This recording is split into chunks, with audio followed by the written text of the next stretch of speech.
ವಸತಿ ಶಾಲೆಯ ವಿದ್ಯಾರ್ಥಿನಿಯೊಬ್ಬರು ಅನುಮಾನಾಸ್ಪದ ರೀತಿಯಲ್ಲಿ ಸಾವಿಗೀಡಾಗಿದ್ದಾರೆ. ನಾವು ಯಾವುದೇ ಸಂದರ್ಭದಲ್ಲಿ ಆ ವಿದ್ಯಾರ್ಥಿನಿ ಸಾವಿಗೀಡಾಗಿರ್ತಕ್ಕಂಥ ಒಂದು ಭಾವಚಿತ್ರವನ್ನು ಅಥವಾ ನಮಗೇನು ಆನ್ಲೈನಲ್ಲಿ ಬಂದಿದೆ ಫೋಟೋವನ್ನು ಅದನ್ನು ನೋಡಿದ್ರೆ ಯಾವುದೇ ಕಾರಣಕ್ಕೂ ಇದು ಸ್ವಯಂಕೃತ ಅಪರಾಧ ಅಲ್ಲ ಅಂತ ಅನಿಸುತ್ತೆ. ಆ ವಿದ್ಯಾರ್ಥಿನಿ ಆ ರೀತಿ ಆತ್ಮಹತ್ಯೆ ಮಾಡಲು ಸಾಧ್ಯನೇ ಇಲ್ಲ ಅಂತ ಅನಿಸುತ್ತೆ. ಒಂದು ಹಾಡಿ ನಲಿದು ಕಲಿಬೇಕಾಗಿರ್ತಕ್ಕಂಥ ವಿದ್ಯಾರ್ಥಿ, ಎಲ್ಲರೊಂದಿಗೆ ಚೆನ್ನಾಗಿದ್ದಾಗಿರ್ತಕ್ಕಂಥ ವಿದ್ಯಾರ್ಥಿನಿ ಏಕಾಏಕಿ ಆ ಒಂದು ದುಸ್ಥಿತಿಯಲ್ಲಿ ಪತ್ತೆ ಆಗ್ತಾರೆ ಅಂತ ಹೇಳಿದ್ರೆ, ಅದು ಕೂಡ ಒಂದು ಮುರಾರ್ಜಿ ವಸತಿ ಶಾಲೆ ಅಂತ ಸರ್ಕಾರದ ಅಡಿಯಲ್ಲಿ ಬರ್ತಕ್ಕಂಥ ಒಂದು ಶಾಲೆಯಲ್ಲಿ ಆ ಥರ ಪತ್ತೆ ಆಗ್ತಾರೆ ಅಂತ ಹೇಳಿದ್ರೆ ನಿಜವಾಗಿಯೂ ಕೂಡ ಇದು ಇಡೀ ಒಂದು ಸರ್ಕಾರವೇ ನಾಚಿಕೆ ಪಡ್ಕೊಬೇಕಾಗಿರ್ತಕ್ಕಂಥ ಸಂಗತಿ. ಯಾಕೆ ಅಂತ ಹೇಳಿದ್ರೆ ಮುರಾರ್ಜಿ ಶಾಲೆಗಳು ಅನ್ನೋಂಥದ್ದು ಇಡೀ ಕರ್ನಾಟಕದಲ್ಲಿ ಅತ್ಯಂತ ಬಡ ಮಕ್ಕಳಿಗೆ, ಹಿಂದುಳಿದ ಮಕ್ಕಳಿಗೆ, ಪ್ರತಿಭಾವಂತ ಮಕ್ಕಳಿಗೆ ಒಂದು ವಿದ್ಯಾಭ್ಯಾಸ ಕೊಡಲಿಕ್ಕೆ ಇರುವಂಥ ಒಂದು ಶಾಲೆಗಳು. ಎಲ್ಲಿ ಸರ್ಕಾರ ಒಂದು ನಾರ್ಮಲ್ ಗೌರ್ಮೆಂಟ್ ಶಾಲೆಗಳಲ್ಲಿ ಸರಿಯಾದ ರೀತಿಯಲ್ಲಿ ಸೌಲಭ್ಯ ಕೊಡೋಕ್ಕಾಗಲ್ಲ ಅನ್ನೋ ಕಾರಣಕ್ಕೋಸ್ಕರ ಬೇರೆ ಬೇರೆ ನವೋದಯ, ಮುರಾರ್ಜಿ ಈ ರೀತಿಯಾಗಿರ್ತಕ್ಕಂಥ ಒಂದು ವ್ಯವಸ್ಥಿತವಾಗಿ ಶಾಲೆಗಳನ್ನು ರೂಪಿಸಿ ಸರ್ಕಾರ ಮಾಡಿರುತ್ತೆ. ಅಂಥ ಶಾಲೆಗಳಲ್ಲಿ ಪದೇ ಪದೇ ಈ ರೀತಿ ಘಟನೆಗಳಾಗುವಂಥದ್ದು, ಅದರಲ್ಲೂ ಹೆಚ್ಚಾಗಿ ವಿದ್ಯಾರ್ಥಿನಿಯರೇ ಸಾವಿಗೀಡಾಗುವಂಥದ್ದು ಅತ್ಯಂತ ಖೇದಕರವಾಗಿರ್ತಕ್ಕಂಥದ್ದು. ಈ ಒಂದು ಸಾವಿನ ಹೊಣೆಯನ್ನ, ನೈತಿಕ ಹೊಣೆಯನ್ನ ಸರ್ಕಾರವೇ ಹೊತ್ಕೊಳ್ಬೇಕಾಗುತ್ತೆ. ಯಾಕೆ ಅಂತ ಹೇಳಿದ್ರೆ ಇದು ಇಡೀ ಕೊಪ್ಪದ ನಾಗರಿಕರ ಅಭಿಪ್ರಾಯ, ಅವರ ಪೋಷಕರ ಅಭಿಪ್ರಾಯ, ಇದು ಆತ್ಮಹತ್ಯೆ ಖಂಡಿತ ಅಲ್ಲವೇ ಅಲ್ಲ, ಇದು ಯೋಜಿತ ಕೊಲೆ ಮತ್ತು ಪಿತೂರಿ ಅಂತ ಅನ್ಸುತ್ತೆ. ಇದರಿಂದ ಇರ್ತಕ್ಕಂಥ ಒಂದು ಷಡ್ಯಂತ್ರವನ್ನು ನಾವು ಬಯಲಿಗೆ ಎಳೆದೇ ಹೋದ್ರೆ ಇನ್ನೆಷ್ಟು ಅಮಾಯಕ ಜೀವಗಳು ಇದೇ ಕಾರಣಕ್ಕೋಸ್ಕರ ಬಲಿಯಾಗಬೇಕಾಗುತ್ತೆ. ಕೊಪ್ಪದಂತ ಒಂದು ಪ್ರಜ್ಞಾವಂತರು ಇರ್ತಕ್ಕಂಥ ಊರಿನೊಳಗಡೆ ಸಾಕಷ್ಟು ಸಾಹಿತಿಗಳು ಬಂದಿರತಕ್ಕಂಥ ಊರಿನೊಳಗಡೆ ಈ ರೀತಿಯಾಗಿರ್ತಕ್ಕಂಥ ಅವಮಾನೀಯ ಘಟನೆಗಳು ನಡೆದರೂ ಕೂಡ ಎಲ್ಲೂ ಕೂಡ ಕಳೆದಬಾರಿ ನಡೆದಿದ್ದ ಘಟನೆ ನ್ಯಾಯ ಸಿಕ್ಕಿದೆಯಾ? ಕಳಬಾಡಿ ಘಟನೆ ನಡೆದಂಥ ಸಂದರ್ಭದಲ್ಲಿ ಸೂಕ್ತ ತನಿಖೆ ನಡೆದಿದೆಯಾ? ಯಾವುದೋ ಒಂದು ಕಾರಣ ಹೇಳಿ, ನೆಪ ಹೇಳಿ ಆ ಒಂದು ಇದನ್ನು ಅವರು ಸೆಲ್ಫ್ ಡಿಕ್ಲರೇಷನ್ ಬರೆಸ್ಕೊಂಡು ಇದೊಂದು ಆತ್ಮಹತ್ಯೆ ಪ್ರಕರಣ ಅಂತ ಬಿಂಬಿಸಿ ಪ್ರಕರಣವನ್ನು ಮುಚ್ಚಾಕುವಂಥದ್ದಾದರೆ ಸರ್ಕಾರ ಏನಕ್ಕೆ, ವ್ಯವಸ್ಥೆಗಳೇನಕ್ಕೆ? ಅದರಲ್ಲೂ ಕೂಡ ಇತ್ತೀಚೆಗೆ ನಮ್ಮ ಸ್ನೇಹಿತರ ಹತ್ರ ಮಾತಾಡುವಾಗ ಒಂದು ವಿಷಯ ನಮಗೆ ಗಮನಕ್ಕೆ ಬರುತ್ತೆ. ಅವರೇನೋ ಪೇರೆಂಟ್ಸ್ ಹತ್ರ ಹೋಗ್ಬಿಟ್ಟು 5 ಲಕ್ಷ ರೂಪಾಯಿ ನೀವು ತಗೊಳ್ಳಿ ಅಂತ ಹೇಳಿ ಅವರಿಗೆ ಒಂದು ಆಫರ್ನ ಮಾಡ್ತಾರೆ. ಅದೇ ಸಂದರ್ಭದೊಳಗಡೆ ಒಂದು ಪತ್ರ ತಗೊಂಡೋಗಿರ್ತಾರೆ. ನಮ್ಮ ಮಗಳು ಅವಳೇ ಸ್ವಯಂಕೃತವಾಗಿ ಅಪರಾಧ ಮಾಡ್ಕೊಂಡು ಅಂತ ಬರೆಸ್ಕೊಂಡು ಅದು ಸೈನ್ ಹಾಸ್ಕೊಳ್ತಕ್ಕಂಥ ಪ್ರಯತ್ನವನ್ನು ಕೂಡ ಮಾಡ್ತಾರೆ ಅಂತ ಹೇಳಿದ್ರೆ ಖಂಡಿತವಾಗಿಯೂ ಇದರಲ್ಲಿ ಯೋಜಿತ ಪಿತೂರಿ ಅಡಗಿದೆ. ಅಷ್ಟಕ್ಕೂ ಮುರಾರ್ಜಿ ಶಾಲೆಯಲ್ಲಿ ಆ ರೀತಿ ಘಟನೆ ಆದ ನಂತರ ಯಾಕೆ ಇವರು ಸುರಕ್ಷತಾ ಮಾನದಂಡ ಕೈಗೊಳ್ಳಲಿಲ್ಲ? ಇವತ್ತಿನ ಇದೇ ಮೊದಲ ಸಲ ಆಗ್ತಿರೋದ ಕರ್ನಾಟಕದಲ್ಲಿ. ಹುಬ್ಬಳ್ಳಿಯಲ್ಲಿ ಆಗಿರೋ ಘಟನೆ ಗೊತ್ತಿಲ್ವಾ? ಹಾಡು ಹಗಲೇ ಕಾಲೇಜ್ ಕ್ಯಾಂಪಸ್ನಲ್ಲಿ ನುಗ್ಗಿ ವಿದ್ಯಾರ್ಥಿಗಳನ್ನು ಹತ್ಯೆ ಮಾಡ್ತಾರೆ, ವಿದ್ಯಾರ್ಥಿನಿಯರ ಮೇಲ್ಗಡೆ ಚುಡಾಯಿಸ್ತಾರೆ. ಇದೇ ಬಸ್ ಸ್ಟ್ಯಾಂಡ್ಗಳಲ್ಲಿ ಎಷ್ಟಾಗಿರ್ತಕ್ಕಂಥ ಅಕ್ರಮಗಳು ನಡೀತಾ ಇದ್ದಾವೆ. ಇವತ್ತು ಗಾಂಜಾ ತೆಗೆದುಕೊಡ್ದ ವಿದ್ಯಾರ್ಥಿಗಳನ್ನ ಎಷ್ಟೆಲ್ಲ ಅಕ್ರಮಗಳು ನಡೀತಾ ಇದ್ದಾವೆ. ಕೊಪ್ಪದಂತಹ ಒಂದು ಊರಲ್ಲಿ, ಗುಡ್ಡಗಡ್ನಂತಹ ಊರಲ್ಲಿ, ಮುರಾರ್ಜಿ ಶಾಲೆ ಅಂತ ಊರಿನಲ್ಲಿ ಅಪಾಯದ ಮುನ್ಸೂಚನೆ ಅರಿವಿದ್ದು ಕೂಡ ಸರ್ಕಾರದ ನಿರ್ಲಕ್ಷ್ಯ ತೋಡಿದ್ದೇನಕ್ಕೆ? ಅಲ್ಲಿ ಮಹಿಳಾ ಮೇಲ್ವಿಚಾರಕರು ಇರಲಿಲ್ಲ ಯಾಕೆ? ಅದ್ರ ಜೊತೆಗೆ ಆ ವಿದ್ಯಾರ್ಥಿನಿ ಆತ್ಮಹತ್ಯೆ ಆಗಿದ್ದ ಸಮಯಕ್ಕೂ ಅಥವಾ ಆ ವಿದ್ಯಾರ್ಥಿ ಸಾವಿಗೀಡಾಗಿದ್ದ ಸಮಯಕ್ಕೂ ಇವರು ಪೋಷಕರಿಗೆ ತಲುಪಿಸಿದ ಸಮಯಕ್ಕೂ ಏನು ವ್ಯತ್ಯಾಸ ಇದೆ? ಸಮಯದಲ್ಲಿ ವ್ಯತ್ಯಾಸ ಎಷ್ಟಿದೆ? ಅಷ್ಟು ಅಲ್ಲಿ ತನಕ ಇಲ್ಲಿನ ಒಂದು ಬೋಧಕರಾಗಿರ್ಬೋದು, ಪ್ರಾಂಶುಪಾಲರಾಗಿದ್ರು ಏನು ಮಾಡ್ತಾ ಇದ್ರು? ಒಟ್ಟಿನಲ್ಲಿ ಈ ಇಡೀ ಘಟನೆಯನ್ನು ಗಮನಿಸ್ತಾ ಇದ್ರೆ ಇದರಲ್ಲಿ ಯೋಜಿತ ಪಿತೂರಿ ಅಡಗಿರೋದು ಸತ್ಯ. ಇದಕ್ಕೆ ಸೂಕ್ತವಾದ ತನಿಖೆ ಆಗಬೇಕು. ಅದು CBI ತನಿಖೆ ಆದರೂ ಆಗಬೇಕು ಅಥವಾ ಮಹಿಳಾ ಆಯೋಗದವರಾದರೂ ಬರಬೇಕು. ಯಾಕೆಂದರೆ ಒಂದು ಅಮಾಯಕ ಹೆಣ್ಣು ಮಕ್ಕಳ ಜೀವನ ಇಲ್ಲಿ ಪ್ರಶ್ನೆಯಲ್ಲಿ ನಿಂತಿರುವಂಥದ್ದು. ಒಂದು ವೇಳೆ ಇದಕ್ಕೆ ನ್ಯಾಯ ದೊರಕಿಸ್ಕೊಡದೆ ಹೋದರೆ ಇದು ನಮ್ಮೆಲ್ಲರಿಗೂ ಮಾಡ್ತಕ್ಕಂಥ ಅವಮಾನ. ಇದೇ ಸಂದರ್ಭದಲ್ಲಿ ವಿದ್ಯಾರ್ಥಿ ಪರಿಷತ್ತು ಎಚ್ಚರಿಕೆಯನ್ನು ಕೊಡುತ್ತೆ ಸರ್ಕಾರಗಳಿಗೆ ಮತ್ತು ಇಲ್ಲಿನ ಆಡಳಿತ ವರ್ಗಕ್ಕೆ. ಸೂಕ್ತವಾದ ತನಿಖೆ ನಡೆಸಿ ನ್ಯಾಯವನ್ನು ಹುಡುಕಿಸಿ, ನ್ಯಾಯವನ್ನು ದೊರಕಿಸಿ ಸದಾ ವಿದ್ಯಾರ್ಥಿನಿಯ ಪೋಷಕರ ಕುಟುಂಬದೊಂದಿಗೆ ವಿದ್ಯಾರ್ಥಿ ಪರಿಷತ್ ನಿಲ್ಲುತ್ತೆ. ಎಂಥ ಸಂದರ್ಭ ಬಂದರೂ ಕೂಡ ಇದರಲ್ಲಿ ನ್ಯಾಯವನ್ನು ದೊರಕಿಸ್ಕೊಡೋದಕ್ಕಿಂತ ನಮ್ಮ ವಿದ್ಯಾರ್ಥಿಗಳು ಮತ್ತು ವಿದ್ಯಾರ್ಥಿ ಪರಿಷತ್ನ ಕಾರ್ಯಕರ್ತರು ವಿರಮಿಸೋದಿಲ್ಲ. ಒಂದು ವೇಳೆ ನ್ಯಾಯ ಸಿಗದೆ ಹೋದರೆ ಇದೇ ಕೊಪ್ಪದಲ್ಲಿ ಕೊಪ್ಪ ಚಲೋ ಮಾಡಬೇಕಾಗುತ್ತೆ. ಇದೇ ಕೊಪ್ಪದಲ್ಲಿ ನಮ್ಮ ಪ್ರತಿಭಟನೆಯ ಕಾವು ಹೇಗಿರುತ್ತೆ ಅಂತ ಹೇಳಿದ್ರೆ ಇಡೀ ಕೊಪ್ಪ ಬಂದಾಗುತ್ತೆ. ನ್ಯಾಯ ಸಿಗೋವರೆಗೂ ಕೂಡ ವಿದ್ಯಾರ್ಥಿಗಳು ರಸ್ತೆ ಬಿಟ್ಟು ಕದಲೋದಿಲ್ಲ ಅಂತಕ್ಕಂಥ ಮಾತನ್ನ ಸಂದರ್ಭದಲ್ಲಿ ನಾವು ಹೇಳ್ತಾ ಇದ್ದೀವಿ. ಹಾಗಾಗಿ ವಿದ್ಯಾರ್ಥಿಗಳೆಲ್ಲರ ಒಕ್ಕರಲ್ಲ ಆಜ್ಞೆ ಒಂದೇ ಆಗಿರಬೇಕು. ಸೂಕ್ತ ತನಿಖೆ ನಡೀಬೇಕು. ಷಡ್ಯಂತ್ರಗಳನ್ನ ಬಯಲಿಗೆ ಎಳಿಬೇಕು. ಯಾರೆಲ್ಲ ತಪ್ಪಿತಸ್ಥರಿದ್ದಾರೆ ಅವ್ರಿಗೆ ನಿಂದು ಕಂಡು ಕೇಳದ ಶಿಕ್ಷೆಯನ್ನು ಕೊಡಬೇಕು. ಅದೇ ಹೊತ್ತಿಗೆ ಇಡೀ ಸಮಾಜ ಇವತ್ತು ಆ ವಿದ್ಯಾರ್ಥಿನಿಯ ಕುಟುಂಬದೊಂದಿಗೆ ನಿಲ್ಬೇಕಾಗಿರ್ತಕ್ಕಂಥ ಅಗತ್ಯತೆಯನ್ನು ಕೂಡ ಇದೆ.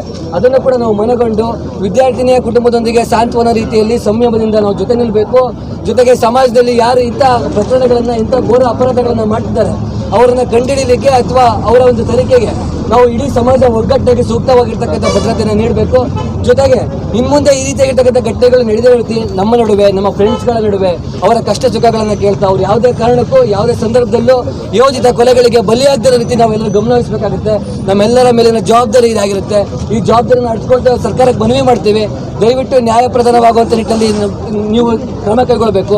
ಪೊಲೀಸ್ ಇಲಾಖೆಯವರಿದ್ದೀರಿ, ನಿಮ್ಮ ಮೇಲೆ ತುಂಬ ನಂಬಿಕೆ ಇದೆ ಸರ್ ನಮಗೆ. ಯಾಕೆ ನಮ್ಮ ಕಾರ್ಯಕರ್ತರು ಹೇಳ್ತಾ ಇದ್ರು, ಇದನ್ನು SI ಅವರನ್ನೇ ಸ್ಪೆಷಲ್ ಇಂಟ್ರೆಸ್ಟ್ ತೊಗೊಂಡು ಬಾಡಿದು ಪೋಸ್ಟ್ ಮಾರ್ಟಮ್ ಆಗಬೇಕು, ಅದಾದ ನಂತರ ಸ್ಪೆಷಲ್ ರಿಪೋರ್ಟ್ಸ್ ತೆಗೆದುಕೊಳ್ಬೇಕು, ಇದು ಕೊಲೆ ಅಂತ ಪ್ರೂವ್ ಮಾಡೋದು ಸಾಧ್ಯತೆ ಇದೆ ಅಂತೇಳಿ ಪೊಲೀಸ್ನವರು ಇದಕ್ಕೆ ಕ್ರಮ ಕೈಗೊಂಡಿರೋದು ಅತ್ಯಂತ ಒಂದು ನಮಗೆ ಒಂದು ಸಂತೋಷ ಕೊಡೋ ಸಂಗತಿ. ಯಾಕೆಂದರೆ ಒಬ್ಬ ಪೊಲೀಸ್ ಅಧಿಕಾರಿ ಇವತ್ತು ನಾವು ನೋಡಿದ್ವಿ ಧರ್ಮಸ್ಥಳದ ಕೇಸಲ್ಲಿ ಏನಾಯಿತು ಅಂತ. ಸೌಜನ್ಯ ಹತ್ಯೆ ಆದಾಗ ಒಬ್ಬ ಪೊಲೀಸ್ ಅಧಿಕಾರಿ ಸರಿಯಾಗಿ ಕಾರ್ಯನಿರ್ವಹಿಸದೇ ಇರೋ ಕಾರಣಕ್ಕೋಸ್ಕರ ವರ್ಷಗಳು ಕಳೆದರೂ ಕೂಡ ನಮಗೆ ಯಾರು ಅಪರಾಧಿ ಅಂತ ಗೊತ್ತಾಗಲಿಲ್ಲ. ಅದೇ ಸೌಜನ್ಯ ಪ್ರಕರಣದಲ್ಲಿ ಪೊಲೀಸ್ ಇಲಾಖೆ ಏನಾದರೂ ಸರಿಯಾಗಿ ನಡ್ಕೊಂಡಿದ್ದೇ ಆಗಿದ್ರೆ ಇವತ್ತು ಧರ್ಮಸ್ಥಳದಲ್ಲಿ ನ್ಯಾಯ ಇಲ್ಲ ಅನ್ನತಕ್ಕಂಥ ಮಾತು ಬರ್ತಿರ್ಲಿಲ್ಲ. ಇವತ್ತು ಅದೇ ಮಾತು ಕೊಪ್ಪದಲ್ಲಿ ಮತ್ತೆ ಬರಬಾರ್ದು ಅಂತ ಹೇಳಿದ್ರೆ ಪೊಲೀಸ್ ಅಧಿಕಾರಿಗಳು ಜವಾಬ್ದಾರಿಯಿಂದ ನಡ್ಕೊಳ್ಬೇಕಾಗುತ್ತೆ. ಹಾಗಾಗಿ ಪೊಲೀಸ್ ಇಲಾಖೆ ನಾವು ನಿಮಗೆ ಏನೇ ಕ್ರಮಗಳಿದ್ರು ನಾವು ನಿಮ್ಮ ಜೊತೆ ನಿಂತ್ಕೊಳ್ತೀವಿ, ಎಲ್ಲ ವಿದ್ಯಾರ್ಥಿಗಳು ನಿಮ್ಮ ಜೊತೆ ನಿಂತ್ಕೊಳ್ತೀವಿ. ದಯವಿಟ್ಟು ಈ ಪ್ರಕರಣದಲ್ಲಿ ರಾಜಿ ಆಗುವಂಥದ್ದು, ಈ ಪ್ರಕರಣವನ್ನು ಆದಷ್ಟು ಬೇಗ ಮುಚ್ಚಾಕಬೇಕು ಅನ್ನುವಂಥದ್ದು ಅಥವಾ ಮುಗಿಸ್ಬೇಕು ಅನ್ನುವಂಥದ್ದು ಈ ದಾವತ್ ಒಳಗಡೆ ನೀವು ಕೆಲಸ ಮಾಡಬೇಡಿ ಸರ್. ವಿದ್ಯಾರ್ಥಿನಿಗೆ ನ್ಯಾಯ ಕೊಡಿಸೋ ದೃಷ್ಟಿಯಲ್ಲಿ ಕೆಲಸ ಮಾಡಿ. ಇಡೀ ಕೊಪ್ಪ ಸಮಾಜ, ಇಡೀ ಕರ್ನಾಟಕ ನಿಲ್ಲುತ್ತೆ. ಒಂದು ವೇಳೆ ನೀವು ಮತ್ತೆ ಹಿಡಿಬಿದ್ದೆ ಆದರೆ ಧರ್ಮಸ್ಥಳದಲ್ಲಾದಂಥ ಅನ್ಯಾಯದ ಕೂಗು ಮತ್ತೆ ಇದೇ ಮಲೆನಾಡಿನ ಭಾಗದಲ್ಲಿ ಮತ್ತೆ ಕೇಳಬೇಕಾಗತ್ತೆ. ಎಷ್ಟೋ ಅಮಾಯಕ ವಿದ್ಯಾರ್ಥಿನಿಯರು ಇದೇ ಮಲೆನಾಡು ಭಾಗದಲ್ಲಿ ತಮ್ಮ ಜೀವನ ತೆತ್ತಿದ್ದಾರೆ. ಎಷ್ಟೋ ಜನ ಮಣ್ಣಾಗಿ ಊತಿಗೆ ಹೋಗಿದ್ದಾರೆ. ಅದು ಅತ್ಯಾಚಾರಕ್ಕಾಗಿರ್ಬೋದು, ಅದು ಕೊಲೆಗಾಗಿರ್ಬೋದು, ಯೋಜಿತ ಪಿತೂರಿಗಳಿಗಾಗಿರ್ಬೋದು, ಯಾವುದ್ಯಾವುದೋ ಕಾರಣಕ್ಕೆ ಬರೀ ಹೆಣ್ಮಕ್ಳೇ ಬಲಿ ಆಗ್ತಾ ಇದ್ದಾರೆ.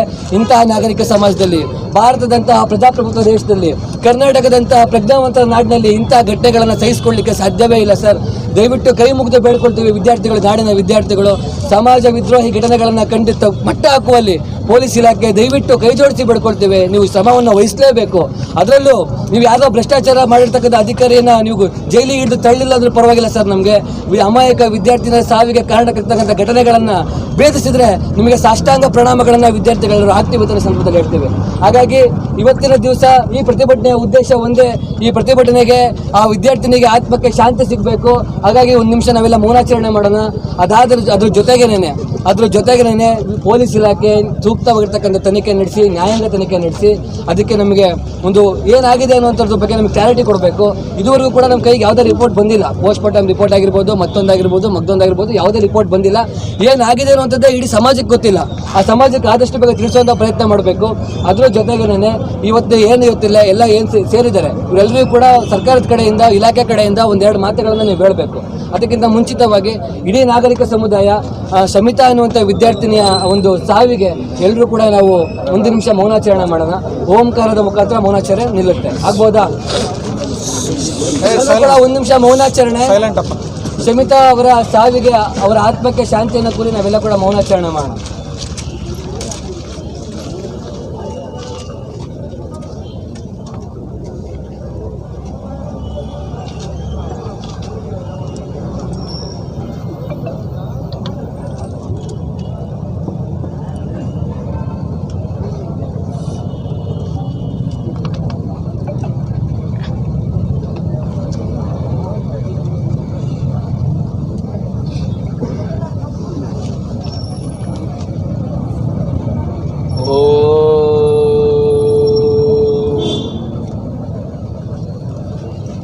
ಮತ್ತೆ ಇಲಾಖೆ ಕಡೆಯಿಂದ ನೀವೇನು ಹೇಳ್ಬೋದು, ಇಡೀ ಸಮಾಜ ಗೊತ್ತಾಗ್ತದೆ.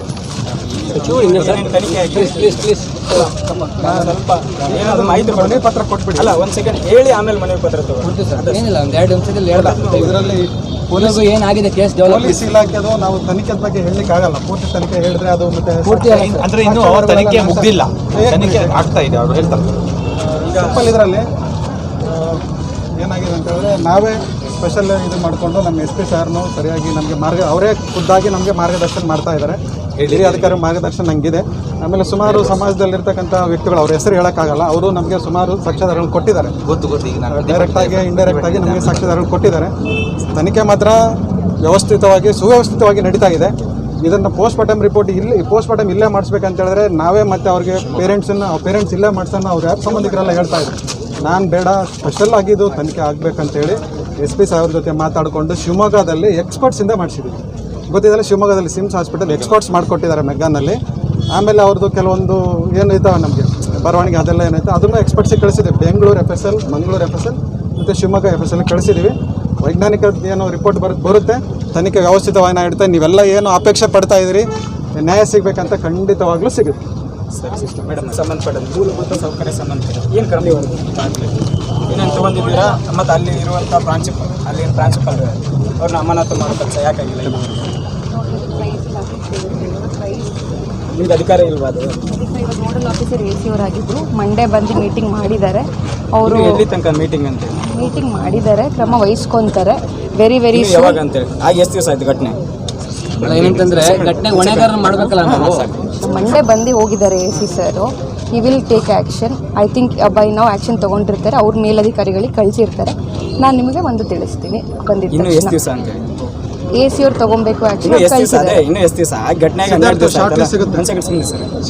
ಎಷ್ಟು ದಿವಸ ಆಗುತ್ತೆ ಅಂತ ಇನ್ನು ತನಿಖೆ? ಇಲ್ಲ, ಇವತ್ತು ಮಾಡಿದ್ದಾರೆ. ನೆನ್ನೆನೇ ಹೋಗಿ ಹ್ಯಾಸ್ ಟೇಕನ್ ಆ್ಯಕ್ಷನ್. ಮೊನ್ನೆನೇ ಅದು ಅವ್ರ ಮೇಲಧಿಕಾರಿಗಳಿಗೆ ಕಳಿಸಿದ್ದಾರೆ. ಸ್ಕೂಲ್ ಎಜುಕೇಷನ್ಗೆ ಯಾರು ಹೆಡ್ ಆಗ್ತಾರೆ DDPI ಮತ್ತು ಕ್ರೈಸ್ ಇಲಾಖೆಗೂ ಎಲ್ಲನೂ ಬರ್ದಿ ಆಗಿದೆ. ಸೊ ವೆರಿ ಶಾರ್ಟ್ಲಿ ಅವ್ರ ಆ್ಯಕ್ಷನ್ ಆಗಿ ಬರುತ್ತೆ. ನಿಮ್ಗೆಲ್ಲರಿಗೂ ಗೊತ್ತಾಗುತ್ತೆ. ಎಷ್ಟು ದಿನದೊಳಗೆ ಅದು ನಮಗೆ ಈಗ ಹೇಳಬೇಕು ಅಂತ ನೋಡಿ, ಅದು ಎಲ್ಲರೂ AC ವಿದ್ಯಾರ್ಥಿಗಳು ಅವ್ರು ಕಳಿಸಿದ್ದಾರೆ. ಇನ್ನು ಎಷ್ಟು ದಿನದೊಳಗೆ ಅಂತ ನಮ್ಗೆ ಇಂತಿಷ್ಟು ದಿನ ಅಂತ ಕೊಡಬೇಕು. ಕಳಿಸಿದ್ದಾರೆ, ಅಲ್ಲಿಂದ ಬರುತ್ತೆ. ಏನಂತ ಹೇಳಿದ್ರೆ ಹೊಣೆಗಾರನ ಯಾರು ಮಾಡಲಿಲ್ಲ ಅಂತಕ್ಕಂಥ ಬೇಸರನೂ ಕೂಡ ಇದೆ. ಒಂದು ಘಟನೆ ಆಗುತ್ತೆ, ಘಟನೆ ಆದ ನಂತರ ನಾವು ಯಾರು ಹೊಣೆ ಅಂತೇಳಿ ಒಂದು ಸರ್ಕಾರಿ ಇನ್ಸ್ಟಿಟ್ಯೂಟ್ಗಳಿಗೆ ಪ್ರೈವೇಟ್ ಸಂಸ್ಥೆಯಲ್ಲಾಗಿದ್ರೆ ನಾವು ಪ್ರೈವೇಟ್ ಕೇಳ್ತಿದ್ವಿ. ಒಂದು ಸರ್ಕಾರಿ ಇನ್ಸ್ಟಿಟ್ಯೂಟ್ಗಳ ಒಳಗಡೆ ಹೊಣೆ ಒಂದು ಕೊಲೆ ಆದ ಸಂದರ್ಭದಲ್ಲಿ ಯಾರು ಹೊಣೆಗಾರ ಯಾರು? ಪ್ರಾಂಶುಪಾಲರು ಹೊಣೆಗಾರ. ಇಡೀ ಒಂದು ಕಾಲೇಜ್ ಕ್ಯಾಂಪಸ್ ಅಂತಂದರೆ ಇಡೀ ಕಾಲೇಜ್ ಕ್ಯಾಂಪಸ್ಗೆ ಹೆಡ್ ಮತ್ತು sole and sole authority principal, even police ಕೂಡ ಎಂಟ್ರಿ ಆಗಂಗಿಲ್ಲ. ಅಂಥ ಸಂದರ್ಭದೊಳಗಡೆ ಒಂದು ಕಾಲೇಜ್ ಕ್ಯಾಂಪಸಲ್ಲಿ ಕೊಲೆ ಆಗುತ್ತೆ, ಅದು ದೂರದಲ್ಲಿ ಎಲ್ಲೋ ಒಂದು ಕಡೆ ಇರೋಂಥ ಒಂದು ವಾಶ್ರೂಮಲ್ಲಿ ಕೊಲೆ ಆಗುತ್ತೆ. ಯಾವುದೇ ಕಾರಣಕ್ಕೂ ಆ ಪಿಕ್ಚರ್ ನೋಡಿದ್ರೆ ಇದು ಆತ್ಮಹತ್ಯೆ ಅನ್ನೋಂಥ ಸಾಧ್ಯತೆನೇ ಇಲ್ಲ. ಯಾರೇ ಒಬ್ಬ ದಡ್ಡನ ಮಗ ಕೂಡ ಹೇಳಕ್ಕೆ ಸಾಧ್ಯ ಆಗಲ್ಲ. ಅಂಥ ಘಟನೆ ಆದ ನಂತರ ಒಂದು ಸತಿ ಅಲ್ಲ, 2 ಸತಿ ಅವ್ರದ್ದೇ ಪೀರಿಯಡಲ್ಲಿ, ಆ ಪ್ರಾಂಶುಪಾಲರ ಪೀರಿಯಡಲ್ಲಿ 2 ಸತಿ ಘಟನೆ ಆದ ನಂತರ ಹೊಣೆ ಮಾಡ್ಲಿಕ್ಕೆ ಯಾಕೆ ಹಿಂದೆ ಮುಂದೆ ನೋಡ್ತಿದ್ದೀರಾ? ಸಸ್ಪೆಂಡಲ್ಲಿ ಇಟ್ಬಿಟ್ಟು ತನಿಖೆ ಮಾಡ್ಬೋದಲ್ಲ. ಯಾವುದೇ ಅಧಿಕಾರಿ ತಪ್ಪು ಮಾಡಿದ ಸಂದರ್ಭದಲ್ಲೂ ಕೂಡ ಸಸ್ಪೆಂಡಲ್ಲಿ ಇಡ್ತಾರೆ, ತನಿಖೆ ಮುಂದುವರಿಸ್ತಾರೆ. ಅಂದರೆ ಸರ್ಕಾರಕ್ಕೆ ನಾವಿಲ್ಲಿ ಕೇಳ್ಕೊಳ್ತಾ ಇರೋದು ವಿದ್ಯಾರ್ಥಿಗಳಂದರೆ, ಸರ್ಕಾರಕ್ಕೆ ಒಂದು ವಿದ್ಯಾರ್ಥಿನಿಯ ಸಾವಿನ ಬೆಲೆ ತಿಳಿದಿಲ್ವಾಗಿದ್ರೆ, ಅಥವಾ ಸರ್ಕಾರದ ಅಧಿಕಾರಿಗಳಿಗೆ ನಿರ್ಲಕ್ಷ್ಯನ ಬಿಡೋ, ಇದು ಒಂದು ಯಾವುದೋ ಒಂದು ಪ್ರಕರಣದಂತೆ ಇಲ್ಲಿ ಸಾವಿರಾರು ಪ್ರಕರಣಗಳು ಈಗಾಗಲೇ ಆಗೋಗ್ಬಿಟ್ಟಿದ್ದಾವೆ ಇದೇ ಮಲೆನಾಡು ಭಾಗದಲ್ಲಿ, ಅದೇ ಥರ ಇದು ಒಂದು ಮುಚ್ಚೋಗ್ಬಿಡುತ್ತೆ ಅನ್ನತಕ್ಕಂಥ ನಿರ್ಲಕ್ಷ್ಯ ಧೋರಣೆನ ಆ ಥರ ಇಲ್ಲ. ನೆನ್ನೆನೇ ಮೈ ಫ್ಯಾಕ್ಚರ್ ರೈಟ್, ನೆನ್ನೆನೇ ಅವರು ಆ್ಯಕ್ಷನ್ ತೊಗೊಂಡು ಅವ್ರ ರಿಪೋರ್ಟ್ ಎಲ್ಲ ಇಲ್ಲಿಗೆ ಬಂದಿದ್ದು ಎಲ್ಲ ರಿಪೋರ್ಟ್ನೆಲ್ಲನೂ ಹೈಯರ್ ಆಫೀಷಿಯಲಿಗೆ ಕಳಿಸಿದ್ದಾರೆ. ಅದು ಆ ಪ್ರಾಂಶುಪಾಲರು ಸ್ಟಾಫ್ ಎಲ್ಲರದೂ ನೋಟ್ ಮಾಡ್ಕೊಂಡು ಹೋಗಿದ್ದಾರೆ. ಮಾಧ್ಯಮದಲ್ಲೂ ಕೇಳಿದ್ವಿ. ಅದೇ ಸ್ಟಾಫ್ ಕೂಡ ಪ್ರಾಂಶುಪಾಲರು ಏನಿದ್ದಾರೆ ಅವ್ರು ಇಲ್ಲಿ ಬೇರೆ ಬೇರೆ ಕಾರಣಕ್ಕೋಸ್ಕರ ವರ್ಗಾವಣೆಗೆ ಹೋಗಿದ್ರು. ಇಲ್ಲಿನ ಅವ್ರದ್ದು ಸರಿಯಾಗಿಲ್ಲ ನಡವಳಿಕೆ ಆಗಿರ್ಬೋದು, ಅವರ ಒಂದು ಕ್ರಮಗಳಾಗಿರ್ಬೋದು, ಅವ್ರು ಬೇರೆ ಬೇರೆ ಆಕ್ಟಿವಿಟೀಸಲ್ಲಿ ಭಾಗವಹಿಸಿದಂಥ ಗುಮಾನಿ ಮೇಲ್ಗಡೆನೆ ಅವ್ರನ್ನ ಅಬ್ಜೆಕ್ಟ್ ಮಾಡಿಬಿಟ್ಟು ಅವ್ರನ್ನ ಟ್ರಾನ್ಸ್ಫರ್ ಮಾಡಿ ಕಳಿಸಿದ್ರು. ಅದಾದ ನಂತರ ಮತ್ತೆ ಅವರು ಶಾಸಕರ ಒತ್ತಾಯದ ಮೇರೆಗೋ ಬೇರೆ ರೆಕಮೆಂಡೇಶನ್ ಮೇರೆಗೋ ಮತ್ತೆ ಇದೇ ಶಾಲೆಗೆ ಬಂದಿದ್ದಾರೆ. ಮತ್ತು ಅದೇ ರೀತಿಯಾದ ಪ್ರಕರಣ ಮರುಕಳಿಸಿದೆ. ಮತ್ತು ಈ ಪ್ರಕರಣದಲ್ಲಿ ನೀವು ನೋಡ್ಬೋದು, ಆ ಹಗ್ಗ ಏನು ಬಿದ್ದಿದೆ ಅಲ್ಲ, ಆ ಸರ್ಗಂಟು ಹಾಕಿದಾರಲ್ಲ ಬೇಲಿ, ಆ ಗಂಟು ಕೂಡ ಬಿಗಿಯಾಗಿಲ್ಲ. ಅದ್ರ ಜೊತೆಗೆ ಕಾಲು ನೆಲಕ್ಕೆ ತಾಗ್ತಾ ಇದೆ. ಅದ್ರ ಜೊತೆಗೆ ಆ ವಿದ್ಯಾರ್ಥಿನಿ ಡ್ರೆಸ್ ಆಗಿರ್ಬೋದು, ಮತ್ತೊಂದಾಗಿರ್ಬೋದು, ಒಂದು ಚೂರು ಏನು ಇದಾಗಿಲ್ಲ. ಅಂಥ ಸಂದರ್ಭದಲ್ಲಿ ಆ ವಿದ್ಯಾರ್ಥಿನಿ ಒಂದು ಆತ್ಮಹತ್ಯೆ ಮಾಡ್ಕೊಂತ ಹೇಗೆ ನಮ್ಮದು ನಾಗರಿಕ ಸಮಾಜ? ಇದು ಖಂಡಿತವಾಗಿ ಯೋಜಿತ ಕೊಲೆ. ಇವತ್ತು ಆ ಹೆಣ್ಮಕ್ಳ ಕುಟುಂಬಕ್ಕೆ ನ್ಯಾಯ ಕೊಡೋ ಸಾಧ್ಯ ಇದೆ ಸರ್ಕಾರದಿಂದ ಮಾತ್ರ. ನಾವೆಲ್ಲ ಒಂದು ವ್ಯವಸ್ಥೆ ಒಳಗಡೆ ಬದುಕ್ತಾ ಇದ್ದೀವಿ. ಸರ್ಕಾರ, ಪೊಲೀಸು, ಜನಪ್ರತಿನಿಧಿ, ಈ ಥರ ವ್ಯವಸ್ಥೆ ಒಳಗಡೆ ಬದುಕ್ತಾ ಇದ್ದೀವಿ. ನಾವಿಲ್ಲಿ ಯಾರು ಕೂಡ ಅನಾಗರಿಕವಾಗಿ ಬಿಹೇವ್ ಮಾಡ್ಬೇಕಂತ ಏನಿಲ್ಲ.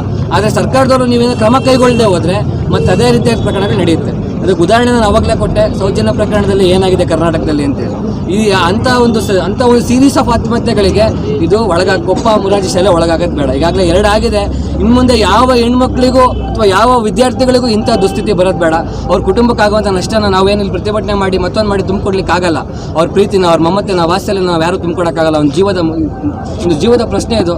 ದಯವಿಟ್ಟು ಸರ್ಕಾರಿ ಅಧಿಕಾರಿಗಳು ಇಂಥ ಪ್ರಕರಣಗಳಾದಾಗ ಸ್ವಲ್ಪ ಸೂಕ್ತವಾಗಿ, ಗಂಭೀರವಾಗಿ ವಿಷಯವನ್ನು ಪರಿಗಣಿಸಬೇಕು. ಆದಷ್ಟು ಬೇಗ ತ್ವರಿತವಾಗಿರ್ತಕ್ಕಂಥ ನ್ಯಾಯವನ್ನು ದೊರಕಿಸ್ಕೊಡ್ಬೇಕು ಅಂತೇಳಿ ಸಂದರ್ಭದಲ್ಲಿ ಕೇಳ್ಕೊಳ್ತೀವಿ. ಮೇಡಮ್, ಹಾಗೇನೆ ಕಳೆದ 2 ದಿನಗಳ ಹಿಂದೆ ಅಷ್ಟೇ ಇದೇ ಬಸ್ ಸ್ಟ್ಯಾಂಡಲ್ಲಿ ಪ್ರತಿಭಟನೆ ಆಗಿತ್ತು. ಈ ಪ್ರತಿಭಟನೆಯಲ್ಲಿ ಶಾಸಕರು ಹೇಳಿ ಹೋಗಿದ್ರು, ಎಲ್ಲರ ಮುಂದೆ, ಇಡೀ ಸಮಾಜದ ಮುಂದೆನೇ ಹೇಳಿ ಹೋಗಿದ್ದಾರೆ. ಪ್ರಿನ್ಸಿಪಾಲ್ ಏನಿದ್ದಾರೆ ಅವರನ್ನು ಇವತ್ತೇ ಅಮಾನತ್ ಮಾಡ್ತೀವಿ ಅಂತ. ಆದರೆ ಅಲ್ಲಿಗೆ ಹೋಗಿ ನೀವಾದರೂ ಯೋಚನೆ ಮಾಡಿ ಆದಷ್ಟು ಬೇಗ ಇವರನ್ನು ಅಮಾನತ್ ಮಾಡಿ ಅನ್ನುವಂಥದ್ದು ಇಲ್ಲಿನ ಅವರ ಆಗ್ರಹ ಅಷ್ಟೇ. ಅಲ್ಲ, ಒಂದು ವೇಳೆ ಈ ಪ್ರಕರಣದ ತನಿಖೆ ಸೂಕ್ತವಾದ ರೀತಿಯಲ್ಲಿ ನಡೆದು ಅಥವಾ ನಮಗೆ ನ್ಯಾಯ ಸಿಗದೆ ಹೋದ್ರೆ ಮತ್ತೆ ಇದೇ ರೀತಿ ಪ್ರತಿಭಟನೆ ಮಾಡಬೇಕಾಗುತ್ತೆ. ಆವಾಗ ವಿದ್ಯಾರ್ಥಿಗಳು ನಮಗೆ ಬೆಂಬಲ ಕೊಡ್ತೀರಾ? ಹೌದಲ್ವಾ? ಯಾಕೆ ಅಂತ ಹೇಳಿದ್ರೆ, ಈ ಒಂದು ಸಾವಿಗೆ ನ್ಯಾಯವನ್ನು ದೊರಕಿಸ್ಕೊಳ್ದೆ ಹೋದರೆ, ಇಂಥ ಪ್ರಕರಣಗಳು ಮರುಕಳಿಸದೆ ಹೋದರೆ ನಷ್ಟ ಆಗೋದು ನಮ್ಮದೇ ಸಮಾಜಕ್ಕೆ. ಹಾಗಾಗಿ ನಾವೆಲ್ಲರೂ ಕೂಡ ಒಗ್ಗಟ್ಟಾಗಿರಬೇಕಾಗುತ್ತೆ. ಈ ಸಂದರ್ಭದಲ್ಲಿ ನಾವು ಮನವಿ ಮಾಡೋಣ. ನಮ್ಮದಲ್ಲಿ ಮನವಿ ಪಾಯಿಂಟ್ಸ್ಗಳಿದೆ. ಸರ್ಕಾರಿ ವಸತಿ ಶಾಲೆಯಲ್ಲಿ ಸುರಕ್ಷತಾ ಮಾನದಂಡಗಳನ್ನು ಪಾಲಿಸದೇ ಇರುವುದು ಎಷ್ಟು ಸರಿ? ಇವತ್ತು ಎಷ್ಟು ಸರಿ? ಅದೇ ರೀತಿಯಾಗಿ ಮುರಾರ್ಜಿ ವಸತಿ ಶಾಲೆಯಲ್ಲಿ ಮಹಿಳಾ ಮೇಲ್ವಿಚಾರಕರನ್ನು ನೇಮಿಸದಿದ್ದದ್ದು ಎಷ್ಟು ಸರಿ? ಒಂದು ಸರ್ಕಾರಿ ವ್ಯವಸ್ಥೆ ಒಳಗಡೆ ಮುರಾರ್ಜಿ ಅಂತ ಶಾಲೆ ಒಳಗಡೆ ಯಾಕೆ ನೇಮಿಸಿಲ್ಲ ನೀವು? ಅದೇ ರೀತಿಯಾಗಿ ಹಿಂದೆ ಇದೇ ರೀತಿಯಾಗಿರ್ತಕ್ಕಂಥ ಪ್ರಕರಣದ ಉದಾಹರಣೆ ಕಣ್ಣ ಮುಂದೆ ಇದ್ದರೂ ಕೂಡ ಈ ಅನ್ಯಾಯದ ಸಾವಿಗೆ ಯಾರು ಹೊಣೆ? ಈ ಪ್ರಕರಣ ಇವರಿಗೆ ಇನ್ನೂ ಆಗಬೇಕು ಅಂತ ಏನಾದರೂ ಅಂದ್ಕೊಂಡಿದ್ದಾರೆ ಇವರು ಗೌರ್ಮೆಂಟ್ ಆಫೀಸರ್ಸ್ಗಳು ಅಥವಾ ಮುರಾರ್ಜಿ ಶಾಲೆ ಅಧಿಕಾರಿಗಳು ಅಥವಾ ಪೊಲೀಸ್ ಡಿಪಾರ್ಟ್ಮೆಂಟ್ ಏನಂತ ವ್ಯವಸ್ಥೆ ಮಾಡ್ತಾ ಇದೆ? ಇದೇ ಸಂದರ್ಭದಲ್ಲಿ ಮುರಾರ್ಜಿ ವಸತಿ ಶಾಲಾ ಆಡಳಿತ ಮಂಡಳಿ ಪ್ರಾಂಶುಪಾಲರು ಹಾಗೂ ಅಧಿಕಾರಿಗಳು ನಿರ್ಲಕ್ಷ್ಯಕ್ಕೆ ಬೆಲೆ ತರಬೇಕಲ್ವೇ? ಯಾವುದೋ ಒಂದು ಸಂದರ್ಭದಲ್ಲಿ ಓಲ್ ಆ್ಯಂಡ್ ಸೋಲ್ ರೆಸ್ಪಾನ್ಸಿಬಿಲಿಟಿ ವಹಿಸ್ಕೊಬೇಕಾದ ಅಧಿಕಾರಿಗಳು ಪ್ರಾಂಶುಪಾಲರನ್ನ ಅವರ ನಿರ್ಲಕ್ಷ್ಯ ಧೋರಣೆಯನ್ನು ಯಾಕೆ ಇನ್ನೂ ಸರ್ಕಾರ ಗಂಭೀರವಾಗಿ ಪರಿಗಣಿಸಿಲ್ಲ ಅನ್ನುವಂಥದ್ದು ಕೂಡ ನಮ್ಮ ಮನವಿ ಪತ್ರದಲ್ಲಿದೆ.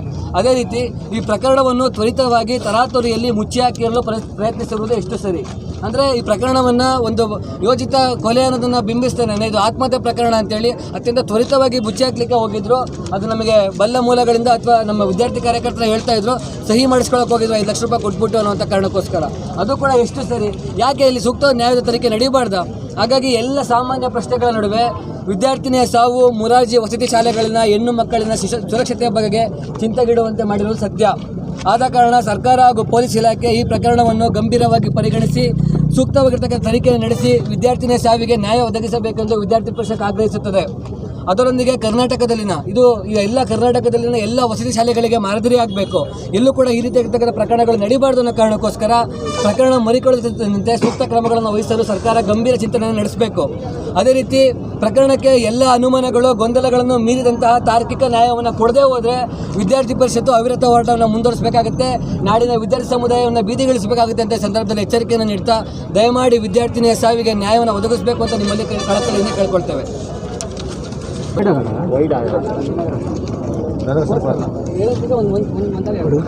ತಂಗಿ, ಹುಡುಗಿನೇ ಅಲ್ಲ. ಒಂದು ನ್ಯಾಯದಿಂದ ಅವಳಿಗೊಂದು ನ್ಯಾಯ ಕೊಡಿಸಿದ್ರೆ ಅವಳು ಆತ್ಮಕ್ಕಾದ್ರೂ ಒಂದು ಶಾಂತಿ ಸಿಗುತ್ತೆ ಅಂತ. ಈಗ ಅವಳು ಸತ್ತಿರೋದು ಹೆಂಗೋ ಅವಳಿಗೆ ಪಕ್ಕ ಇದಿರಲ್ಲ, ನೆಮ್ಮದಿ ಅನ್ನೋದಿರಲ್ಲ. ಅಟ್ಲೀಸ್ಟ್ ನ್ಯಾಯ ಆದರೂ ಕೊಡಿಸಿದ್ರೆ ಈ ಸರ್ಕಾರದ ಮೇಲೆ ನಮಗಿಲ್ಲ ಅಂದರೂ ಬೇರೆಯವ್ರಿಗಾದ್ರೂ ನಂಬಿಕೆ ಬರುತ್ತೆ. ನಮ್ಮ ಮಕ್ಕಳನ್ನ ಹಾಸ್ಟೆಲಿಗೆ ಚೆನ್ನಾಗಿ ಕಳ್ಸೋಣ ಅಂತ ಅವ್ರಿಗೆ ನಂಬಿಕೆ ಬರುತ್ತೆ ಅಂತ. ಚೆನ್ನಾಗಿ ನ್ಯಾಯ ಕೊಡಿಸಿ ಅಂತ ಕೇಳ್ತಾರೆ.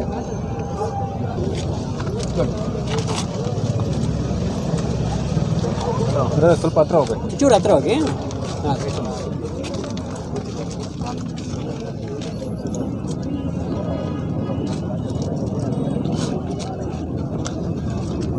ದಯವಿಟ್ಟು ಇದನ್ನು ಸೂಕ್ತ ಕ್ರಮಕ್ಕಾಗಿ ಕೈಗೊಳ್ಳಬೇಕು.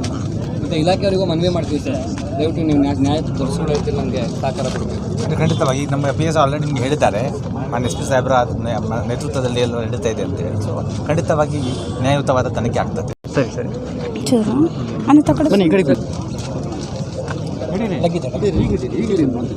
ಎಲ್ರಿಗೂ ನಮಸ್ತೆ.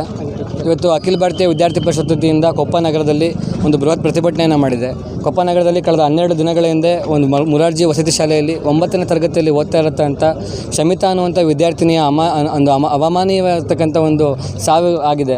ಇಂಥ ಸಂದರ್ಭದಲ್ಲಿ ಒಂದು ಮುರಾರ್ಜಿ ವಸತಿ ಶಾಲೆಯಾಗಿರ್ತಕ್ಕಂಥ ಈ ಒಂದು ಪ್ರಕರಣದಲ್ಲಿ ಸರ್ಕಾರ ಯಾವುದೇ ರೀತಿಯಾಗಿರ್ತಕ್ಕಂಥ ಸೂಕ್ತ ನ್ಯಾಯವನ್ನು ದೊರಕಿಸ್ಕೊಡುವಂಥದ್ದೇನು ಮಾಡಿಲ್ಲ. ಜೊತೆಗೆ ಪ್ರಕರಣವನ್ನು ಒಂದು ಆತ್ಮಹತ್ಯೆ ಅಂತೇಳಿ ಬಿಂಬಿಸಿ ಇದನ್ನು ತ್ವರಿತವಾಗಿ ಮುಚ್ಚಾಕಲಿಕ್ಕೂ ಕೂಡ ಪ್ರಯತ್ನ ಪಟ್ಟಿದ್ದಾರೆ. ಮುರಾರ್ಜಿ ವಸತಿ ಶಾಲೆಯಲ್ಲಿ ಈ ಪ್ರಕರಣ ನಡೆದಿರೋದು ಇದೇ ಮೊದಲಲ್ಲ. ಈ ಹಿಂದೆ ಕೂಡ ಅದೇ ಸ್ಥಳದಲ್ಲಿ ಒಂದು ವಿದ್ಯಾರ್ಥಿನಿ ಆತ್ಮಹತ್ಯೆ ಆಗಿತ್ತು. ಅಂಥ ಆತ್ಮಹತ್ಯೆ ಅಥವಾ ಯೋಜಿತ ಸಾವು ಅನ್ನುವಂಥದ್ದು ನಮಗೆ ಈ ಸಂದರ್ಭದಲ್ಲಿ ನಮಗೆಲ್ಲರಿಗೂ ಕೂಡ ಒಂದು ಗೊಂದಲ ಮೂಡ್ತಾ ಇರುವಂಥದ್ದು ಇಡೀ ಸಮಾಜಕ್ಕೆ. ಅಂದರೆ ಒಂದು ವಿದ್ಯಾರ್ಥಿನಿಯರ ವಸತಿ ನಿಲಯಕ್ಕೆ ಒಂದು ಭದ್ರತೆಯನ್ನು ನೀಡೋಕ್ಕೆ ಆಗದೇ ಇರುವಷ್ಟು ನಿರ್ಲಕ್ಷ್ಯತನ, ಬೇಜವಾಬ್ದಾರ ಯಾಕೆ ಸರ್ಕಾರಕ್ಕೆ? ಅಥವಾ ಸರ್ಕಾರದ ಅಧಿಕಾರಿಗಳ ಮಕ್ಕಳು ಅಥವಾ ಸರ್ಕಾರದ ಅಧಿಕಾರಿಗಳ ಯಾರಾದರೂ ಮಕ್ಕಳು ಇದೇ ರೀತಿಯಾಗಿ ಅವಮಾನವಾಗಿ ಏನಾದರೂ ಸಾವಿಗೀಡಾಗಿದ್ದರೆ ಅವರು ಸುಮ್ಮನೆ ಕೂರ್ತಿದ್ರಾ ಇಂಥ ಸಂದರ್ಭದೊಳಗಡೆ? ಅಂದರೆ ಇದ್ದವರಿಗೊಂದು ನ್ಯಾಯ, ಇಲ್ದವರಿಗೊಂದು ನ್ಯಾಯ ಅನ್ನುವಂಥದ್ದು ಎಲ್ಲ ಕಾಲಕ್ಕೂ ಸತ್ಯನೇನ? ನಾನು ಆಗಲೇ ಉದಾಹರಣೆ ಇಲ್ಲಿ ಪ್ರತಿಭಟನೆಯಲ್ಲಿ ಉದಾಹರಣೆ ಕೊಡ್ತಾ ಮಾತಾಡ್ತಿದ್ದೆ. ಇದೇ ಧರ್ಮಸ್ಥಳದಲ್ಲಿ ಸೌಜನ್ಯ ಪ್ರಕರಣ ಆದಾಗ ವಿದ್ಯಾರ್ಥಿ ಪರಿಷತ್ತು ಮೊದಲಿಗೆ ಪ್ರತಿಭಟನೆಯನ್ನು ಮಾಡಿತ್ತು. ಅವತ್ತು ಕೂಡ ಇದೊಂದು ಯೋಜಿತವಾಗಿರ್ತಕ್ಕಂಥ ಕೊಲೆ, ಇದಕ್ಕೆ ನ್ಯಾಯ ಬೇಕು ಅಂತ ಕೇಳಿದ ಸಂದರ್ಭದಲ್ಲಿ ಪೊಲೀಸ್ ಇಲಾಖೆಯ ನಿರ್ಲಕ್ಷ್ಯದಿಂದಾಗಿ ಇವತ್ತು ಕೂಡ ಸೌಜನ್ಯ ಪ್ರಕರಣಕ್ಕೆ ನ್ಯಾಯ ಸಿಕ್ಕಿಲ್ಲ. ಇವತ್ತು ಕೊಪ್ಪದಂಥ ಒಂದು ಶಾಲೆಯಲ್ಲಿ, ಒಂದು ಮುರಾರ್ಜಿ ಶಾಲೆಯಲ್ಲಿ 2ಕ್ಕಿಂತ ಹೆಚ್ಚು ವಿದ್ಯಾರ್ಥಿನಿಯರು ಅನುಮಾನಾಸ್ಪದವಾಗಿ ಸಾವಿಗೀಡಾಗಿದ್ದರೂ ಕೂಡ ಇವರು ಇದೇ ರೀತಿಯಾಗಿರ್ತಕ್ಕಂಥ ಒಂದು ಸೀರೀಸ್ಗಳ ಒಂದು ಕೊಲೆಗಳಾದರೂ ಕೂಡ ಯಾಕೆ ಇವ್ರು ಗಮನ ಹರಿಸ್ತಾ ಇಲ್ಲ? ಅಥವಾ ಅವ್ರ ಕುಟುಂಬಕ್ಕೆ ಇವರಿಗೆ ನ್ಯಾಯ ಕೊಡಿಸ್ಬೇಕು ಅಂತಕ್ಕಂಥ ಒಂದು ಮನೋಭಾವ ಇವರಲ್ಲಿ ಸರ್ಕಾರದ ಹತ್ರ ಇಲ್ವಾ ಅಂತೇಳಿ ನಾವು ಈ ಸಂದರ್ಭದಲ್ಲಿ ಪ್ರಶ್ನೆ ಮಾಡ್ತಿದ್ದೇವೆ. ಹಾಗಾಗಿ ವಿದ್ಯಾರ್ಥಿ ಪರಿಷತ್ತು ಹೋರಾಟದ ಒಂದು ಹೋರಾಟದಲ್ಲಿ ನಾವು ಕೇಳ್ಕೊಂಡಿದ್ದು ಇಷ್ಟೇ, ಸೂಕ್ತ ನ್ಯಾಯಯುತವಾದ ತನಿಖೆ ನಡೆಸಿ ಇದರಲ್ಲಿ ಖಂಡಿತವಾಗಿ ಕೂಡ ಆ ವಿದ್ಯಾರ್ಥಿನಿ ಒಂದು ಅವರ ಶವ ದೊರೆತಿರ್ತಕ್ಕಂಥ ಜಾಗ ನೋಡಿದ್ರೆ ಯಾವುದೇ ಕಾರಣಕ್ಕೂ ಇದು ಕೊಲೆ ಅಂತ ಯಾವುದೇ ಕಾರಣಕ್ಕೂ ನಾವು ಆತ್ಮಹತ್ಯೆ ಅಂತ ಹೇಳೋಕೆ ಆಗೋದೇ ಇಲ್ಲ. ಕೊಲೆ ಅಂತ ನಾವು ನೇರವಾಗಿ ಇದನ್ನು ನಾವು ಬಿಂಬಿಸ್ಬೋದು ಮತ್ತು ಅದನ್ನು ನೇರವಾಗಿ ಅದ್ರ ಹಿಂದ್ಗಡೆ ಇರ್ತಕ್ಕಂಥ ಗೊಂದಲಗಳನ್ನು ನಾವು ಪರಿಹರಿಸ್ಬೋದು. ಇವಾಗ ತಾನೇ ಇಲಾಖೆಯವರು ಹೇಳಿದರು ನಮಗೆ ಸಂಬಂಧಪಟ್ಟಿದ್ದ ಮಾಹಿತಿಗಳು ಸಿಗ್ತಾ ಇದೆ, ಇದರಲ್ಲಿ ನಾವು ಇದನ್ನು ಈ ಪ್ರಕರಣವನ್ನು ಭೇದಿಸ್ತೀವಿ ಅಂತ ಹೇಳಿದ್ರು. ಆ ಮಾತಿಗೆ ಇಲಾಖೆಯವರು ಕಟಿಬದ್ಧರಾಗಿರಬೇಕು. ಅದೇ ರೀತಿಯಾಗಿ ವಿದ್ಯಾರ್ಥಿನಿಯರ ಒಂದು ಸಾವಿಗೆ ಈಡಾಗಿರ್ತಕ್ಕಂಥ ಕುಟುಂಬ ಇದೆಯಲ್ಲ, ಆ ಕುಟುಂಬಕ್ಕೆ ನಾವೇನು ಜೀವ ವಾಪಸ್ ತಂದುಕೊಡೋಕ್ಕಾಗಲ್ಲ. ಆದರೆ ಇಡೀ ಕುಟುಂಬದೊಂದಿಗೆ ವಿದ್ಯಾರ್ಥಿ ಪರಿಷತ್ ನಿಲ್ಲುತ್ತೆ, ಇಡೀ ಸಮಾಜ ಕುಟುಂಬದೊಂದಿಗೆ ನಿಲ್ಲಬೇಕು. ಈ ರೀತಿಯಾಗಿರ್ತಕ್ಕಂಥ ಪ್ರಕರಣಗಳು ಮರುಕಳಿಸಬಾರ್ದು. ವಿದ್ಯಾರ್ಥಿನಿಯ ಸಾವು ಅಂತ ಹೇಳಿದ್ರೆ ಒಂದು ಇಡೀ ನಾಗರಿಕ ಸಮಾಜ ತಲೆ ತಗ್ಗಿಸ್ತಕ್ಕಂಥ ವಿಷಯ. ಅದರೊಂದು ಸರ್ಕಾರಿ ಇನ್ಸ್ಟಿಟ್ಯೂಟ್ ಒಳಗಡೆ ಆಗುತ್ತೆ ಅನ್ನೋದಂಥದ್ದು ಕೂಡ ಇನ್ನೂ ಒಂದು ಘೋರವಾದ ವಿಷಯ. ಅದರಲ್ಲೂ ಪ್ರಾಂಶುಪಾಲರು ಇದು ಹಿಂದೆ ಇದೇ ಥರ ಘಟನೆಗಳು ಮತ್ತು ಬೇರೆ ಬೇರೆ ಒಂದು ಅವ್ರ ಮೇಲೆ ಅಪವಾದಗಳಿದ್ದು ಅವ್ರನ್ನ ಟ್ರಾನ್ಸ್ಫರ್ ಮಾಡೋದ ನಂತರನೂ ಕೂಡ ಅದೇ ಪ್ರಾಂಶುಪಾಲರು ಮತ್ತೆ ಪುನಃ ಬಂದಾಗ ಮತ್ತು ಅದೇ ರೀತಿಯಾಗಿರ್ತಕ್ಕಂಥ ಪ್ರಕರಣ ಆಗೋದು ಕೂಡ ಇದು ನಿಜವಾಗಿಯೂ ಕೂಡ ಇದರಲ್ಲಿ ಖಂಡಿತವಾಗಿ ಸಾಕಷ್ಟು ಗೊಂದಲಗಳಿದೆ. ಈ ವಿದ್ಯಾರ್ಥಿನಿಯ ಒಂದು ಆತ್ಮಹತ್ಯೆ ಮಾಡ್ಕೊಂಡಿಲ್ಲ, ಈ ವಿದ್ಯಾರ್ಥಿನಿ ಖಂಡಿತವಾಗಿ ಸಾವಿಗೀಡಾಗಿದ್ದಾರೆ. ಆ ಕುಟುಂಬಕ್ಕೆ ನ್ಯಾಯ ಕೊಡಿಸಲೇಬೇಕು. ನಮಗೆ ಇದಕ್ಕೆ ಸರ್ಕಾರ ಮತ್ತು ಪೊಲೀಸ್ ಇಲಾಖೆ ಇದರ ನೈತಿಕ ಹೊಣೆಯನ್ನು ಹೊರಬೇಕು.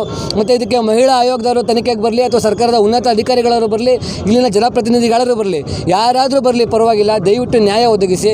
ಯಾವುದೇ ವಿದ್ಯಾರ್ಥಿನಿಗೆ ಇನ್ನು ಮುಂದೆ ಇಂತಹ ಅನ್ಯಾಯ ಆಗಬಾರ್ದು. ಕರ್ನಾಟಕದಲ್ಲಿ ಇದನ್ನು ಮೊದಲ ಸಲ ಆಗ್ತಾ ಇರೋದಲ್ಲ ವಿದ್ಯಾರ್ಥಿನಿಯರ ವಿಷಯದಲ್ಲಿ. ಹುಬ್ಬಳ್ಳಿಯಲ್ಲೂ ಕೂಡ ಅಗಲೇ ಕ್ಯಾಂಪಸ್ನಲ್ಲಿ ನುಗ್ಗಿ ಹತ್ಯೆ ಮಾಡ್ತಾರೆ. ಬೇರೆ ಬೇರೆ ಸಂದರ್ಭದಲ್ಲೂ ಕೂಡ ವಿದ್ಯಾರ್ಥಿನಿಯರ ಒಂದು ಕೊಲೆಗಳು ಕರ್ನಾಟಕದಲ್ಲಿ ಆಗಿದೆ. ಮತ್ತು ಮಲೆನಾಡು ಭಾಗದಲ್ಲಂತೂ ಹಿಂದೆ ಹಲವಾರು ವರ್ಷಗಳಿಂದನೂ ಕೂಡ ಈ ರೀತಿಯಾಗಿರ್ತಕ್ಕಂಥ ಪ್ರಕರಣಗಳು ಆಗ್ತಾನೇ ಇದ್ದಾವೆ. ಹಾಗಾಗಿ ಈ ಪ್ರಕರಣಗಳು ಮರುಕಳಿಸಬಾರ್ದು. ಪ್ರತಿ ಬಾರಿ ನಡೆದಾಗಲೂ ಕೂಡ ಬರೀ ಹೋರಾಟ ಪ್ರತಿಭಟನೆಗಳೇ ಇದಕ್ಕೆ ಮದ್ದಲ್ಲ. ಇಡೀ ಸಮಾಜ ಇದರ ಜವಾಬ್ದಾರಿಯನ್ನು ವಹಿಸ್ಕೊಳ್ಬೇಕಾಗುತ್ತೆ. ನಮ್ಮ ಸುತ್ತಮುತ್ತ ಇರ್ತಕ್ಕಂಥ ಕ್ರಿಮಿನಲ್ ಎಲಿಮೆಂಟ್ಸ್ಗಳು ಯಾರಿದ್ದಾರೆ ಅಂಥ ಸಂದರ್ಭಗಳಿಗೆ ಅಂಥ ಒಂದು ಇಕ್ಕಟ್ಟಿನ ಪರಿಸ್ಥಿತಿಗೆ ಯಾವೆಲ್ಲ ಹೆಣ್ಮಕ್ಳು ಹೋಗ್ತಿದ್ದಾರೆ ಅನ್ನೋ ಗುರುತಿಸಿ ಅವರಿಗೂ ಕೂಡ ನಾವು ಒಂದು ಮಾನಸಿಕ ಧೈರ್ಯವನ್ನು ಮನೋಬಲವನ್ನು ಹೆಚ್ಚಿಗೆ ಮಾಡ್ತಕ್ಕಂಥ ಜವಾಬ್ದಾರಿಯನ್ನು ಕೂಡ ಸಮಾಜ ವಹಿಸ್ಕೊಳ್ಬೇಕಾಗುತ್ತೆ. ಈ ರೀತಿಯಾದ ಪ್ರಕರಣಗಳಿಂದ ನಾವು ಕುಟುಂಬಕ್ಕೆ ಯಾವುದೇ ಕುಟುಂಬಗಳಿಗೆ ಆಗುವಂಥ ಒಂದು ಅನ್ಯಾಯವನ್ನು ನಾವು ಸರಿದೂಗಿಸಲಿಕ್ಕೆ ಸಾಧ್ಯನೇ ಇಲ್ಲ ಯಾವುದೇ ಪ್ರತಿಭಟನೆಗಳ ಮುಖಾಂತರ. ಆದರೆ ಪೊಲೀಸ್ ಇಲಾಖೆಗೆ ಶಕ್ತಿ ಇದೆ. ದಯವಿಟ್ಟು ಈ ಪ್ರಕರಣದ ಹಿಂದಿರ್ತಕ್ಕಂಥ ಒಂದು ಆ ಕಾರಣದ ಕೈಗಳನ್ನು ಗುರುತಿಸಬೇಕು. ಅವರಿಗೆ ಕಾನೂನು ರೀತಿಯ ಸೂಕ್ತ ಶಿಕ್ಷಣ ಆಗಬೇಕು ಅಂತೇಳಿ ವಿದ್ಯಾರ್ಥಿ ಪರಿಷತ್ ಕ್ರಮ ವಹಿಸುತ್ತೆ. ಹಾಗಾಗಿ ವಿದ್ಯಾರ್ಥಿ ಪರಿಷತ್ನ ಈ ಹೋರಾಟಕ್ಕೆ ಬೆಂಬಲ ಕೊಟ್ಟಂಥ ಎಲ್ಲ ವಿದ್ಯಾರ್ಥಿಗಳಿಗೆ, ಕೊಪ್ಪದ ನಾಗರಿಕ ಸಮಾಜಕ್ಕೆ ನಾವು ಧನ್ಯವಾದ ಅರ್ಪಿಸ್ತೇವೆ. ನಿಮ್ಮ ಒಂದು ಸದೃಢತೆ ನೀವೇನೋ ನಿಂತ್ಕೊಂಡಿದ್ದೆ ನಮ್ಮ ಜೊತೆಗೆ ವಿದ್ಯಾರ್ಥಿ ಪರಿಷತ್ ನೈತಿಕ ಬೆಂಬಲವಾಗಿ ನಿಂತು ಈ ಪ್ರಕರಣವನ್ನು ತಾರ್ಕಿಕ ಹಂತಕ್ಕೆ ಒಯ್ಯುತ್ತೆ ಅಂತೇಳಿ ಸಂದರ್ಭದಲ್ಲಿ ನಾನು ಹೇಳ್ತೇನೆ. ಒಂದೇ ಮಾತರಂ. ಪ್ರವೀಣ್ HK, ರಾಜ್ಯ ಕಾರ್ಯದರ್ಶಿ ABVP. ಪ್ರವೀಣ್ HK, ರಾಜ್ಯ ಕಾರ್ಯದರ್ಶಿ ABVP. ಇದೇ ಸಂದರ್ಭದಲ್ಲಿ ಭಾಳ ಪ್ರಮುಖವಾದ ವಿಷಯ ಏನು ಅಂತ ಹೇಳಿದ್ರೆ, 2 ದಿನಗಳಿಂದ ಕೊಪ್ಪದಲ್ಲಿ ಇಡೀ ನಾಗರಿಕ ಸಮಾಜ ಪ್ರತಿಭಟನೆ ಮಾಡಿತ್ತು. ಆ ಪ್ರತಿಭಟನೆ ಮಾಡಿದ ಸಂದರ್ಭದಲ್ಲಿ ಇಲ್ಲಿನ ಶಾಸಕರು ಒಂದು ಭರವಸೆಯನ್ನು ಕೊಟ್ಟಿದ್ದಾರೆ ನಾಗರಿಕ ಸಮಾಜಕ್ಕೆ. ಈ ಘಟನೆಗೆ ನೈತಿಕ ಹೊಣೆಯನ್ನು ಹೊರಬೇಕಾಗಿರ್ತಕ್ಕಂಥ ಪ್ರಾಂಶುಪಾಲರು ಏನಿದ್ದಾರೆ ಅವ್ರನ್ನ ನಾವು ಈ ಕೂಡಲೇ ಅವ್ರನ್ನ ನಾನು ಅಂದರೆ ಅಮಾನತು ಮಾಡ್ತೇನೆ, ಇವ್ರನ್ನ ಕೆಲಸದಿಂದ ತೆಗೆದಾಕ್ತೇನೆ ಅಂತ ಹೇಳಿದರು. ಆದರೆ ಶಾಸಕರು ನಾಗರಿಕರ ಮಾತಿಗೆ ಇಲ್ಲಿ ಮಾತನ್ನು ಕೊಟ್ಬಿಟ್ಟು ಅಲ್ಲಿ ಮಾತಿಗೆ ತಪ್ಪಿದ್ದಾರೆ. ಯಾಕೆ ಅಂತ ಹೇಳಿದ್ರೆ ಯಾವುದೇ ನಿಮ್ಗೆ ನೆನಪಿರಲಿ, ಯಾವುದೇ ಶಾಲೆ ಅಂತಂದರೆ ಒಂದು ಕಾಲೇಜ್ ಅಂತ ಹೇಳಿದ್ರೆ ಅದರ ಓಲ್ ಆ್ಯಂಡ್ ಸೋಲ್ ರೆಸ್ಪಾನ್ಸಿಬಿಲಿಟಿ ಪ್ರಾಂಶುಪಾಲರಾಗಿರುತ್ತೆ. ಏನೇ ಆದರೂ ಕೂಡ ಎಷ್ಟರ ಮಟ್ಟಿಗಿದೆ ಅಂತ ಹೇಳಿದರೆ ಕಾನೂನು ಪ್ರಾಂಶುಪಾಲರ ಅನುಮತಿ ಇಲ್ಲದೆ ಪೊಲೀಸ್ನವರು ಸಹ ಒಳಗೋಕ್ಕಾಗಲ್ಲ ಯಾವುದೇ ಕಾಲೇಜ್ ಕ್ಯಾಂಪಸ್ ಒಳಗಡೆ. ಅಂಥ ಪ್ರಾಂಶುಪಾಲರನ್ನ ಅಮಾನತು ಮಾಡ್ತೀನಿ ಅಂತ ಹೇಳಿ ಹೋದಂಥ ಶಾಸಕರು ಅವ್ರನ್ನ ವರ್ಗಾವಣೆ ಮಾಡಿದ್ದಾರೆ. ಅಂದರೆ ಮಾತಿಗೆ ತಪ್ಪದಂತಾಗಲಿಲ್ವಾ ಶಾಸಕರೇ? ಹಾಗಾಗಿ ನೀವು ಇಲ್ಲಿ ಯಾರನ್ನ ರಕ್ಷಣೆ ಮಾಡಲಿಕ್ಕೆ ಕೊಟ್ಟಿದ್ದೀರಾ ಅಥವಾ ಯಾರ ಪರವಾಗಿ ನಿಂತಿದ್ದೀರಾ ಅನ್ನೋದು ನಮಗೆ ಮುಖ್ಯ ಆಗೋದಿಲ್ಲ. ನಮಗೆ ಆ ವಿದ್ಯಾರ್ಥಿನಿಯ ಸಾವಿಗೆ ನ್ಯಾಯ ಬೇಕು. ಆ ಸಾವಿಗೆ ಸೂಕ್ತವಾದ ತನಿಖೆಗಳನ್ನು ನಡೆಸಬೇಕು. ಅದಕ್ಕೆ ಬೇಜವಾಬ್ದಾರಿ ಕಾರಣವಾದ ಪ್ರತಿಯೊಬ್ಬರೂ, ಅದು ಕ್ರೈಸ್ತ ಶಾಲಾ ಆಡಳಿತ ಮಂಡಳಿ ಇರ್ಬೋದು, ಅಧಿಕಾರಿ ಯಾರು ಮಹಿಳಾ ಮೇಲ್ವಿಚಾರಕರನ್ನು ನೇಮಿಸಿಲ್ಲ ಅವರಿರ್ಬೋದು, ಪ್ರಾಂಶುಪಾಲರು ಇರ್ಬೋದು, ಬೋಧಕರು ಇರ್ಬೋದು, ಯಾರೇ ಆಗಿರ್ಬೋದು, ಅವರ ಅಮಾನತ್ನಲ್ಲಿಟ್ಟು ತನಿಖೆ ಆಗಬೇಕು. ಅವರ ತಲೆದಂಡವಾಗಲೇಬೇಕು. ಯಾಕೆ ಅಂತಂದರೆ ಬೇರೆ ಅಧಿಕಾರಿಗಳಿಗೆ ಇದು ನಿದರ್ಶನವಾಗಬೇಕು. ನಾವೇನಾದರೂ ಸರ್ಕಾರಿ ಶಾಲೆಗಳನ್ನು, ಸರ್ಕಾರಿಯಲ್ಲಿ ನಡೆತಕ್ಕ ವ್ಯವಸ್ಥೆಗಳನ್ನು ಸರಿಯಾಗಿ ನಿರ್ವಹಿಸ್ತೇ ಹೋದರೆ, ಇವತ್ತಷ್ಟಕ್ಕೂ ತಗೊಳ್ರಿ, ಕರ್ನಾಟಕದಲ್ಲಿ ಎಷ್ಟು ಜನ ವಿದ್ಯಾರ್ಥಿನಿಯರು ವಸತಿ ಶಾಲೆಗಳಲ್ಲಿ ಓದ್ತಾ ಇದ್ದಾರೆ, ಎಷ್ಟು ಜನ ವಿದ್ಯಾರ್ಥಿನಿಯರಿಗೆ ಇವತ್ತಿನ ಸಂದರ್ಭದಲ್ಲಿ ಮಾನಸಿಕವಾಗಿರ್ತಕ್ಕಂಥ ಸಮಸ್ಯೆಗಳು ಸಾಕಷ್ಟು ಇರ್ಬೋದು, ಅಥವಾ ವಿದ್ಯಾರ್ಥಿನಿಯರಿಗೆ ಯಾರ್ಯಾರ್ದೋ ಒತ್ತಡಗಳಿರ್ಬೋದು, ಅಥವಾ ವಿದ್ಯಾರ್ಥಿನಿಯರಿಗೆ ಸಮಾಜದಲ್ಲಿ ಇರ್ತಾವಲ್ಲ ಕ್ರಿಮಿನಲ್ ಎಲಿಮೆಂಟ್ಸ್ಗಳು ಒತ್ತಡಗಳಾಗ್ತಾ ಇರ್ಬೋದು. ಅದು ಪ್ರೇಮ, ಮತ್ತೊಂದು ಮಗದೊಂದು ಅಂತೇಳಿ ಸೋಷಿಯಲ್ ಮೀಡಿಯಾದಲ್ಲಿ ನಮ್ಮ ಡಿಜಿಟಲ್ ಮೀಡಿಯಾ ಬಂದಾದ ನಂತರ ಎಷ್ಟು ವಿದ್ಯಾರ್ಥಿ ಬ್ಲ್ಯಾಕ್ ಮೇಲ್ಗಳಾಗ್ತಾ ಇದೆ. ವಿದ್ಯಾರ್ಥಿನಿ ಯಾರ ಹತ್ರ ಹೇಳ್ಕೊಳ್ಬೇಕು? ಒಂದು ಮಹಿಳಾ ವಾರ್ಡನ್ ಇಲ್ಲ, ಮಹಿಳಾ ವ್ಯವಸ್ಥೆಗಳು ಸರಿಯಾಗಿಲ್ಲ ಅಂತ ಯಾರ ಹತ್ರ ಹೇಳ್ಕೊಳ್ಬೇಕು? ಒಂದು ವಸತಿ ಶಾಲೆಯ ಒಂದು ವಾಶ್ರೂಮ್ನಲ್ಲಿ ಈ ರೀತಿ ಘಟನೆ ಆಗುತ್ತೆ ಅಂತ ಹೇಳಿದ್ರೆ ಇದಕ್ಕೆ ಸರ್ಕಾರಿ ಅಧಿಕಾರಿಗಳೇ ನೇರ ಹೊಣೆ. ಇವತ್ತು ಸರ್ಕಾರಿ ಅಧಿಕಾರಿಗಳು ನೀವು ಕ್ರಮ ಕೈಗೊಂಡು ಒಂದು ಸ್ಪಷ್ಟ ನಿರ್ದೇಶನ ಇಡೀ ರಾಜ್ಯಕ್ಕೆ ನೀಡದೆ ಹೋದರೆ ರಾಜ್ಯದಲ್ಲಿ ಮತ್ತೆ ಇಂಥ ಪ್ರಕರಣ ಆದಾಗ ಸರ್ಕಾರಿ ಅಧಿಕಾರಿಗಳು ಆಯಾಗಿ ಮಲ್ಕೊಂಡಿರ್ತಾರೆ.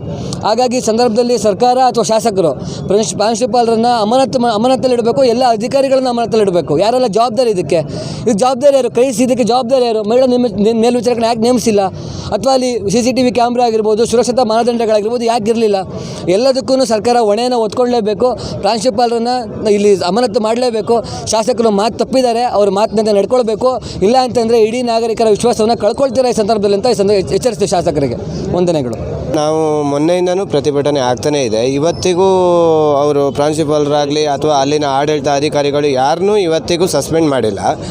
ಇನ್ನೊಂದೇನಪ್ಪ ಅಂದರೆ ಇವರು ತನಿಖೆ ದಾರಿ ತಪ್ಪಿಸುವಂಥ ಕೆಲಸನೇ ಮೊನ್ನೆ ಪ್ರತಿಭಟನೆ ಆದವಾಗಲೂ ಇಲ್ಲೇ ಹಾಗೆ ಮಾಡಿದ್ದಾರೆ.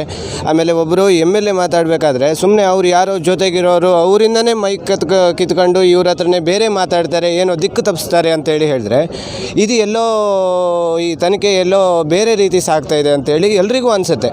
ಇದು ನಾವು ಹೇಳ್ತಿರೋದಲ್ಲ, ಸಾರ್ವಜನಿಕರು ಸುಮಾರು ಜನ ಇದೇ ಮಾತನ್ನು ಬೇರೆಯವರೇ ಆಡಿದ್ದಾರೆ. ಹಾಗಾಗಿ ಇದು ತನಿಖೆನ ಆದಷ್ಟು ಬೇಗ ಒಳ್ಳೆಯ ರೀತಿಯಲ್ಲಿ ತನಿಖೆ ಸಾಗಬೇಕು ಅಂತೇಳಿ ನಮ್ಮ ಒಂದು ಅಭಿಪ್ರಾಯ.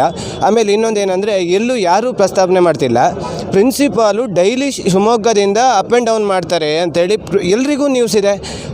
ಅವರು ಅಲ್ಲೇ ಹತ್ತಿರ ಆದವರೆಗೂ ನ್ಯೂಸ್ ಇದೆ. ಅದ್ರ ಬಗ್ಗೆ ಯಾರೂ ಧ್ವನಿಯೇ ಎತ್ತಿಲ್ಲ ಇದುವರೆಗೂ. ಯಾಕಂದರೆ ಒಂದು ಹಾಸ್ಟೆಲಲ್ಲಿ ಇರಬೇಕಾದಂಥ ಪ್ರಿನ್ಸಿಪಾಲು ಅವರು ಜವಾಬ್ದಾರಿಯುತವಾಗಿ ಅವರೇ ನೋಡ್ಕೊಳ್ಳುವಂಥ 200 ಮಕ್ಕಳನ್ನ ಬಿಟ್ಟು ಇವರು ಶಿವಮೊಗ್ಗ ಎಲ್ಲೋ ಇವ್ರ ಮನೆಗೆ ಹೋಗ್ತಾರೆ ಅಂದರೆ ಇದಕ್ಕೆ ಅವರು ಕೆಲಸಕ್ಕೆ ಅವರು ಒಂದು ಯಾವ ರೀತಿಲೂ ನ್ಯಾಯ ಒದಗಿಸ್ತಿಲ್ಲ. ಆಮೇಲೆ ತುಂಬ ಜನ ಓದೋರು ಇದ್ದಾರೆ. ಈಗ ಅವ್ರಿಗೆ ಆಗಿಲ್ಲ ಅಂದರೆ ಅವ್ರನ್ನ ಬಿಡ್ಬೋದಲ್ವ? ಇವಾಗ 100ಕ್ಕೆ 50 ಜನ ಓದಿ ಕೆಲಸ ಇಲ್ಲದೆ ಕೂಲಿ ಮಾಡ್ಕೊಂಡು ಎಲ್ಲೆಲ್ಲೋ ಏನೋ ಮಾಡ್ಕೊಂಡಿದ್ದಾರೆ. ಅವ್ರಿಗೆ ಬಿಟ್ಟುಕೊಡ್ಲಿ ಕೆಲಸನ ಆಗದೆ ಇದ್ರ ಮೇಲೆ. ಈಗ ನೀವು ಕೆಲಸ ಮಾಡೋಕ್ಕಾಗದಿದ್ರ ಮೇಲೆ ಅವ್ರು ಮುಂದುವರಿಯೋಕೆ ಏನು ಅರ್ಹತೆ ಇದೆ? ಅವರಿಗೆ ಅರ್ಹತೆಯೇ ಇಲ್ಲ ಅಲ್ವಾ? ಹಾಗಾಗಿ ಅದ್ರ ಬಗ್ಗೆನೂ ಒಂದು ಸ್ವಲ್ಪ ನೀವು ಎಲ್ಲರೂ ಸೇರಿ ಅದ್ರ ಬಗ್ಗೆನೂ ಒಂದು ಧ್ವನಿ ಎತ್ತಬೇಕು. ಯಾಕಂದರೆ 200 ಮಕ್ಕಳಲ್ಲಿ ಒಬ್ಬಳು ಮಗಳು ಹೋದ್ಲು. ಇನ್ನು 199 ಮಕ್ಕಳಿಗೆ ಇವ್ರು ಏನು ಸಂದೇಶ ಕೊಡ್ತಾರೆ ಅಂತ ಹೇಳೋದು ಒಂದು ಬೇಕಾ? ಇನ್ನೊಂದೇನೆಂದರೆ 2023ರಲ್ಲಿ ಸೇಮ್ ಇದೇ ರೀತಿ ಚೆಕ್ ಕೊಟ್ಬಿಟ್ಟು ಸೈನ್ ಹಾಕ್ಸ್ಬಿಟ್ಟು ಅವರಿಗೂ ಅಮೂಲ್ಯ ಅವ್ರ ತಂದೆ ತಾಯಿಗೂ ಇದೇ ರೀತಿ ಇವರು ಮೋಸ ಮಾಡಿದ್ದಾರೆ.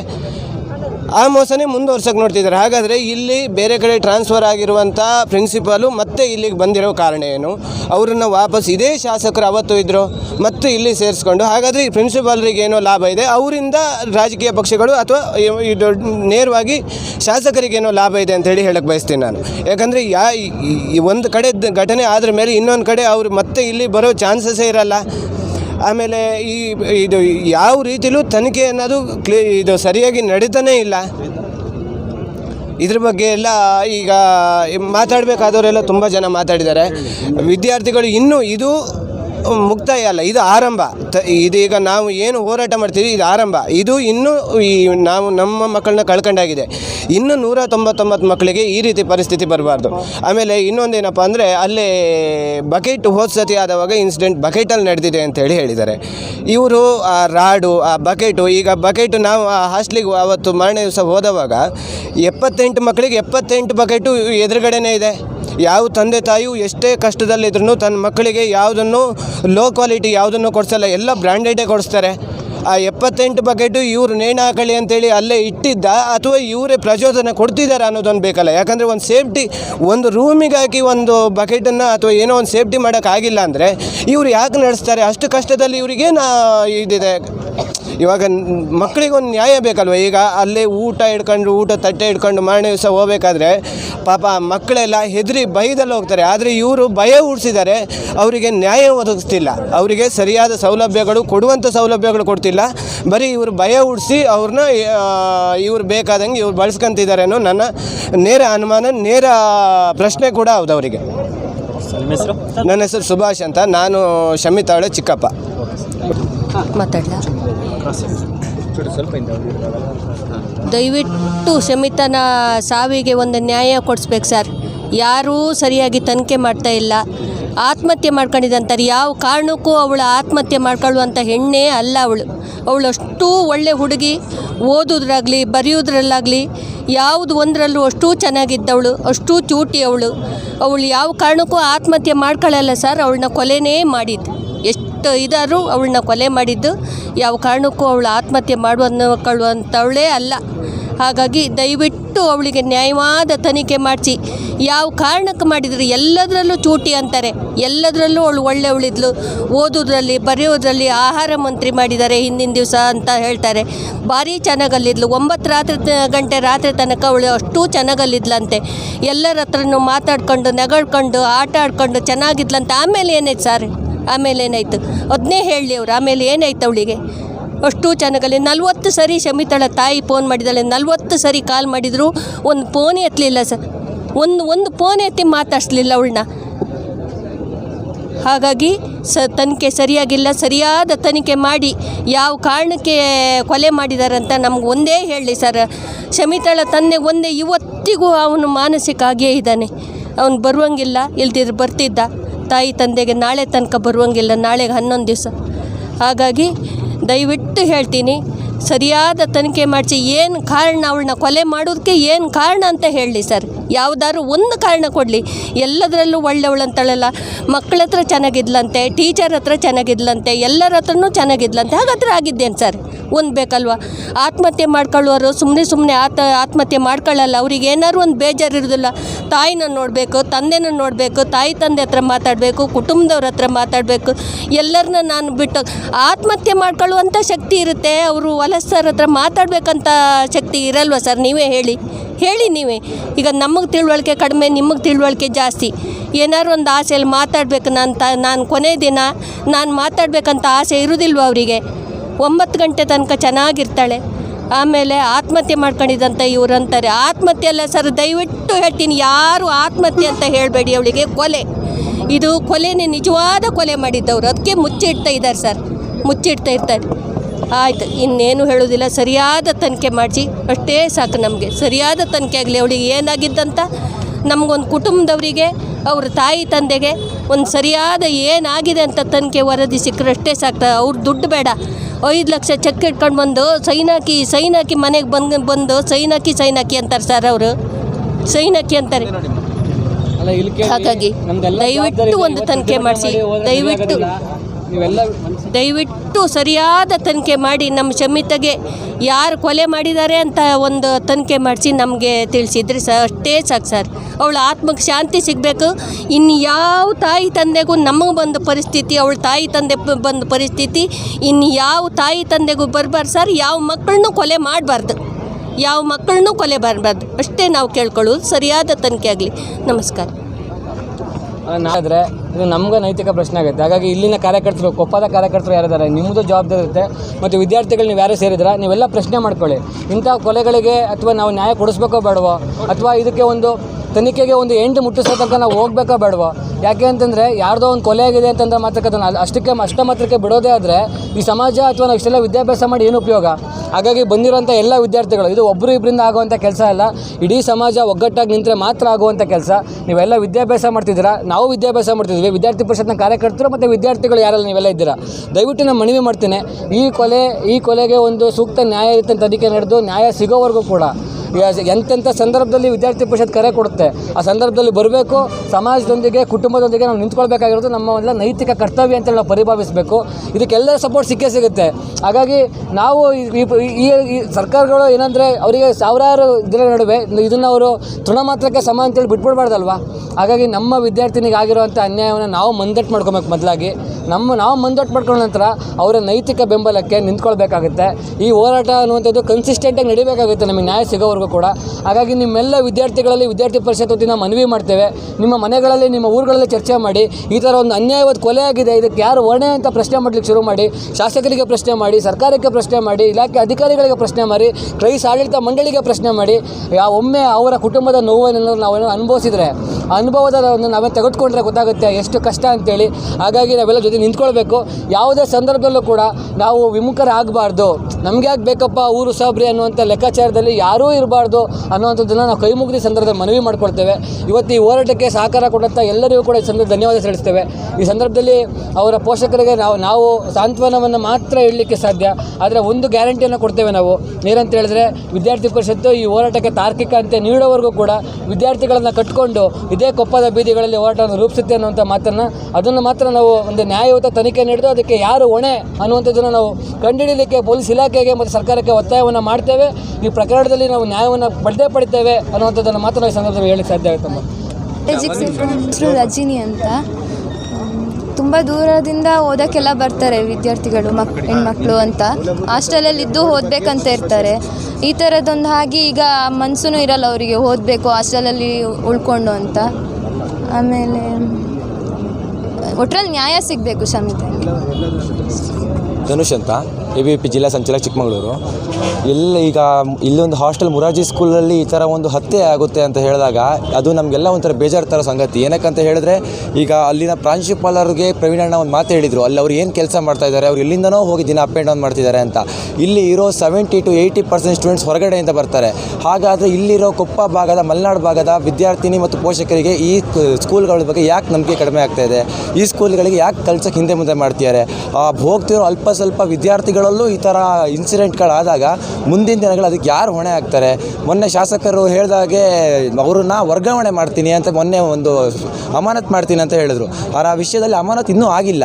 ಅಮಾನತ್ ಯಾವಾಗ ಮಾಡ್ತಾರೆ, ಅವರು ಎಷ್ಟು ಟೈಮ್ ತಗೊಳುತ್ತೆ ಅಂತ ಇನ್ನೂ ಗೊತ್ತಿಲ್ಲ. ಏನಕ್ಕಂತ ಹೇಳಿದ್ರೆ ಪ್ರತಿಭಟನೆಗಳು ಆಗ್ತಾಯಿದೆ. ಪ್ರತಿಭಟನೆಗಳನ್ನ ಅವರು ತಣ್ಣಗೆ ಮಾಡೋಕ್ಕೋಸ್ಕರ ಬರೀ ಆಶ್ವಾಸನೆಗಳು, ಭಾಷಣಗಳಲ್ಲಿ ಮಾತ್ರ ಕೊಡ್ತಿದ್ದಾರೆ ಬಿಟ್ಟರೆ ಬೇರೆ ಯಾವುದೇ ಥರ ಆಶ್ವಾಸನೆಗಳು ಕೊಡ್ತಾ ಇಲ್ಲ. ಹಾಗಾಗಿ ಇದಕ್ಕೊಂದು ಸಮಗ್ರ ತನಿಖೆ ನಡೀಬೇಕು. ಮತ್ತು ಆ ಹಾಸ್ಟೆಲ್ನಲ್ಲಿ ಯಾವುದೇ ಥರ ಮೂಲಭೂತ ಸೌಕರ್ಯಗಳೇ ಇಲ್ಲ. ಆ ಹಾಸ್ಟೆಲ್ಗಳಿಗೆ ಹೋದರೆ ಆ ಹಾಸ್ಟೆಲ್ಗಳು ಪಾಚಿ ಕಟ್ಟಿ ಕೂತಿದೆ, ಒಂದು ಕ್ಲೀನ್ ಇಲ್ಲ, ನೀಟ್ನೆಸ್ ಇಲ್ಲ. ಅಂಥ ಕಾಲೇಜ್ಗಳಲ್ಲಿ ಎಲ್ಲೆಲ್ಲಿಂದ ನಾವು ಬಂದಿರೋ ವಿದ್ಯಾರ್ಥಿಗಳು ಅವ್ರ ಅಪ್ಪ ಅಮ್ಮಂಗೆ ಹೇಳ್ಕೊಳಕ್ಕಾಗಲ್ಲ ಅವ್ರಿಗೆ ನೋವು ಏನಿದೆ ಅಂತ. ಅಲ್ಲಿಂದ ಬಂದಿರ್ತಾರೆ, ಅವ್ರಿಗೆ ಅಪ್ಪ ಅಮ್ಮ ಕಷ್ಟಪಟ್ಟು ಕಳಿಸಿರ್ತಾರೆ. ಹಾಗಾಗಿ ಅವ್ರಿಗೆ ಏನು ಹೇಳ್ಕೊಳಕ್ಕಾಗುತ್ತೆ, ಅವ್ರನ್ನ ಹೇಳ್ಕೊಳಕ್ಕೆ ಹೋಗಲ್ಲ, ಬಿಡೋಕ್ಕೆ ಹೋಗಲ್ಲ. ಹಾಗಾಗಿ ಎಲ್ಲ ಮುರಾರ್ಜಿ ಸ್ಕೂಲ್ಗಳಲ್ಲೂ ಸಹ ಮೂಲಭೂತ ಸೌಕರ್ಯಗಳು ಸಿಗಬೇಕು. ಈ ಥರ ಆಗಿರೋ ಅನ್ಯಾಯಕ್ಕೆ ನ್ಯಾಯ ಸಿಗಬೇಕು. ಇನ್ನು ಮುಂದೆ ಈ ಥರ ಪ್ರಕರಣಗಳಾಗಬಾರ್ದು ಅಂತ ಹೇಳೋಕ್ಕೆ ಇಷ್ಟಪಡ್ತೀನಿ.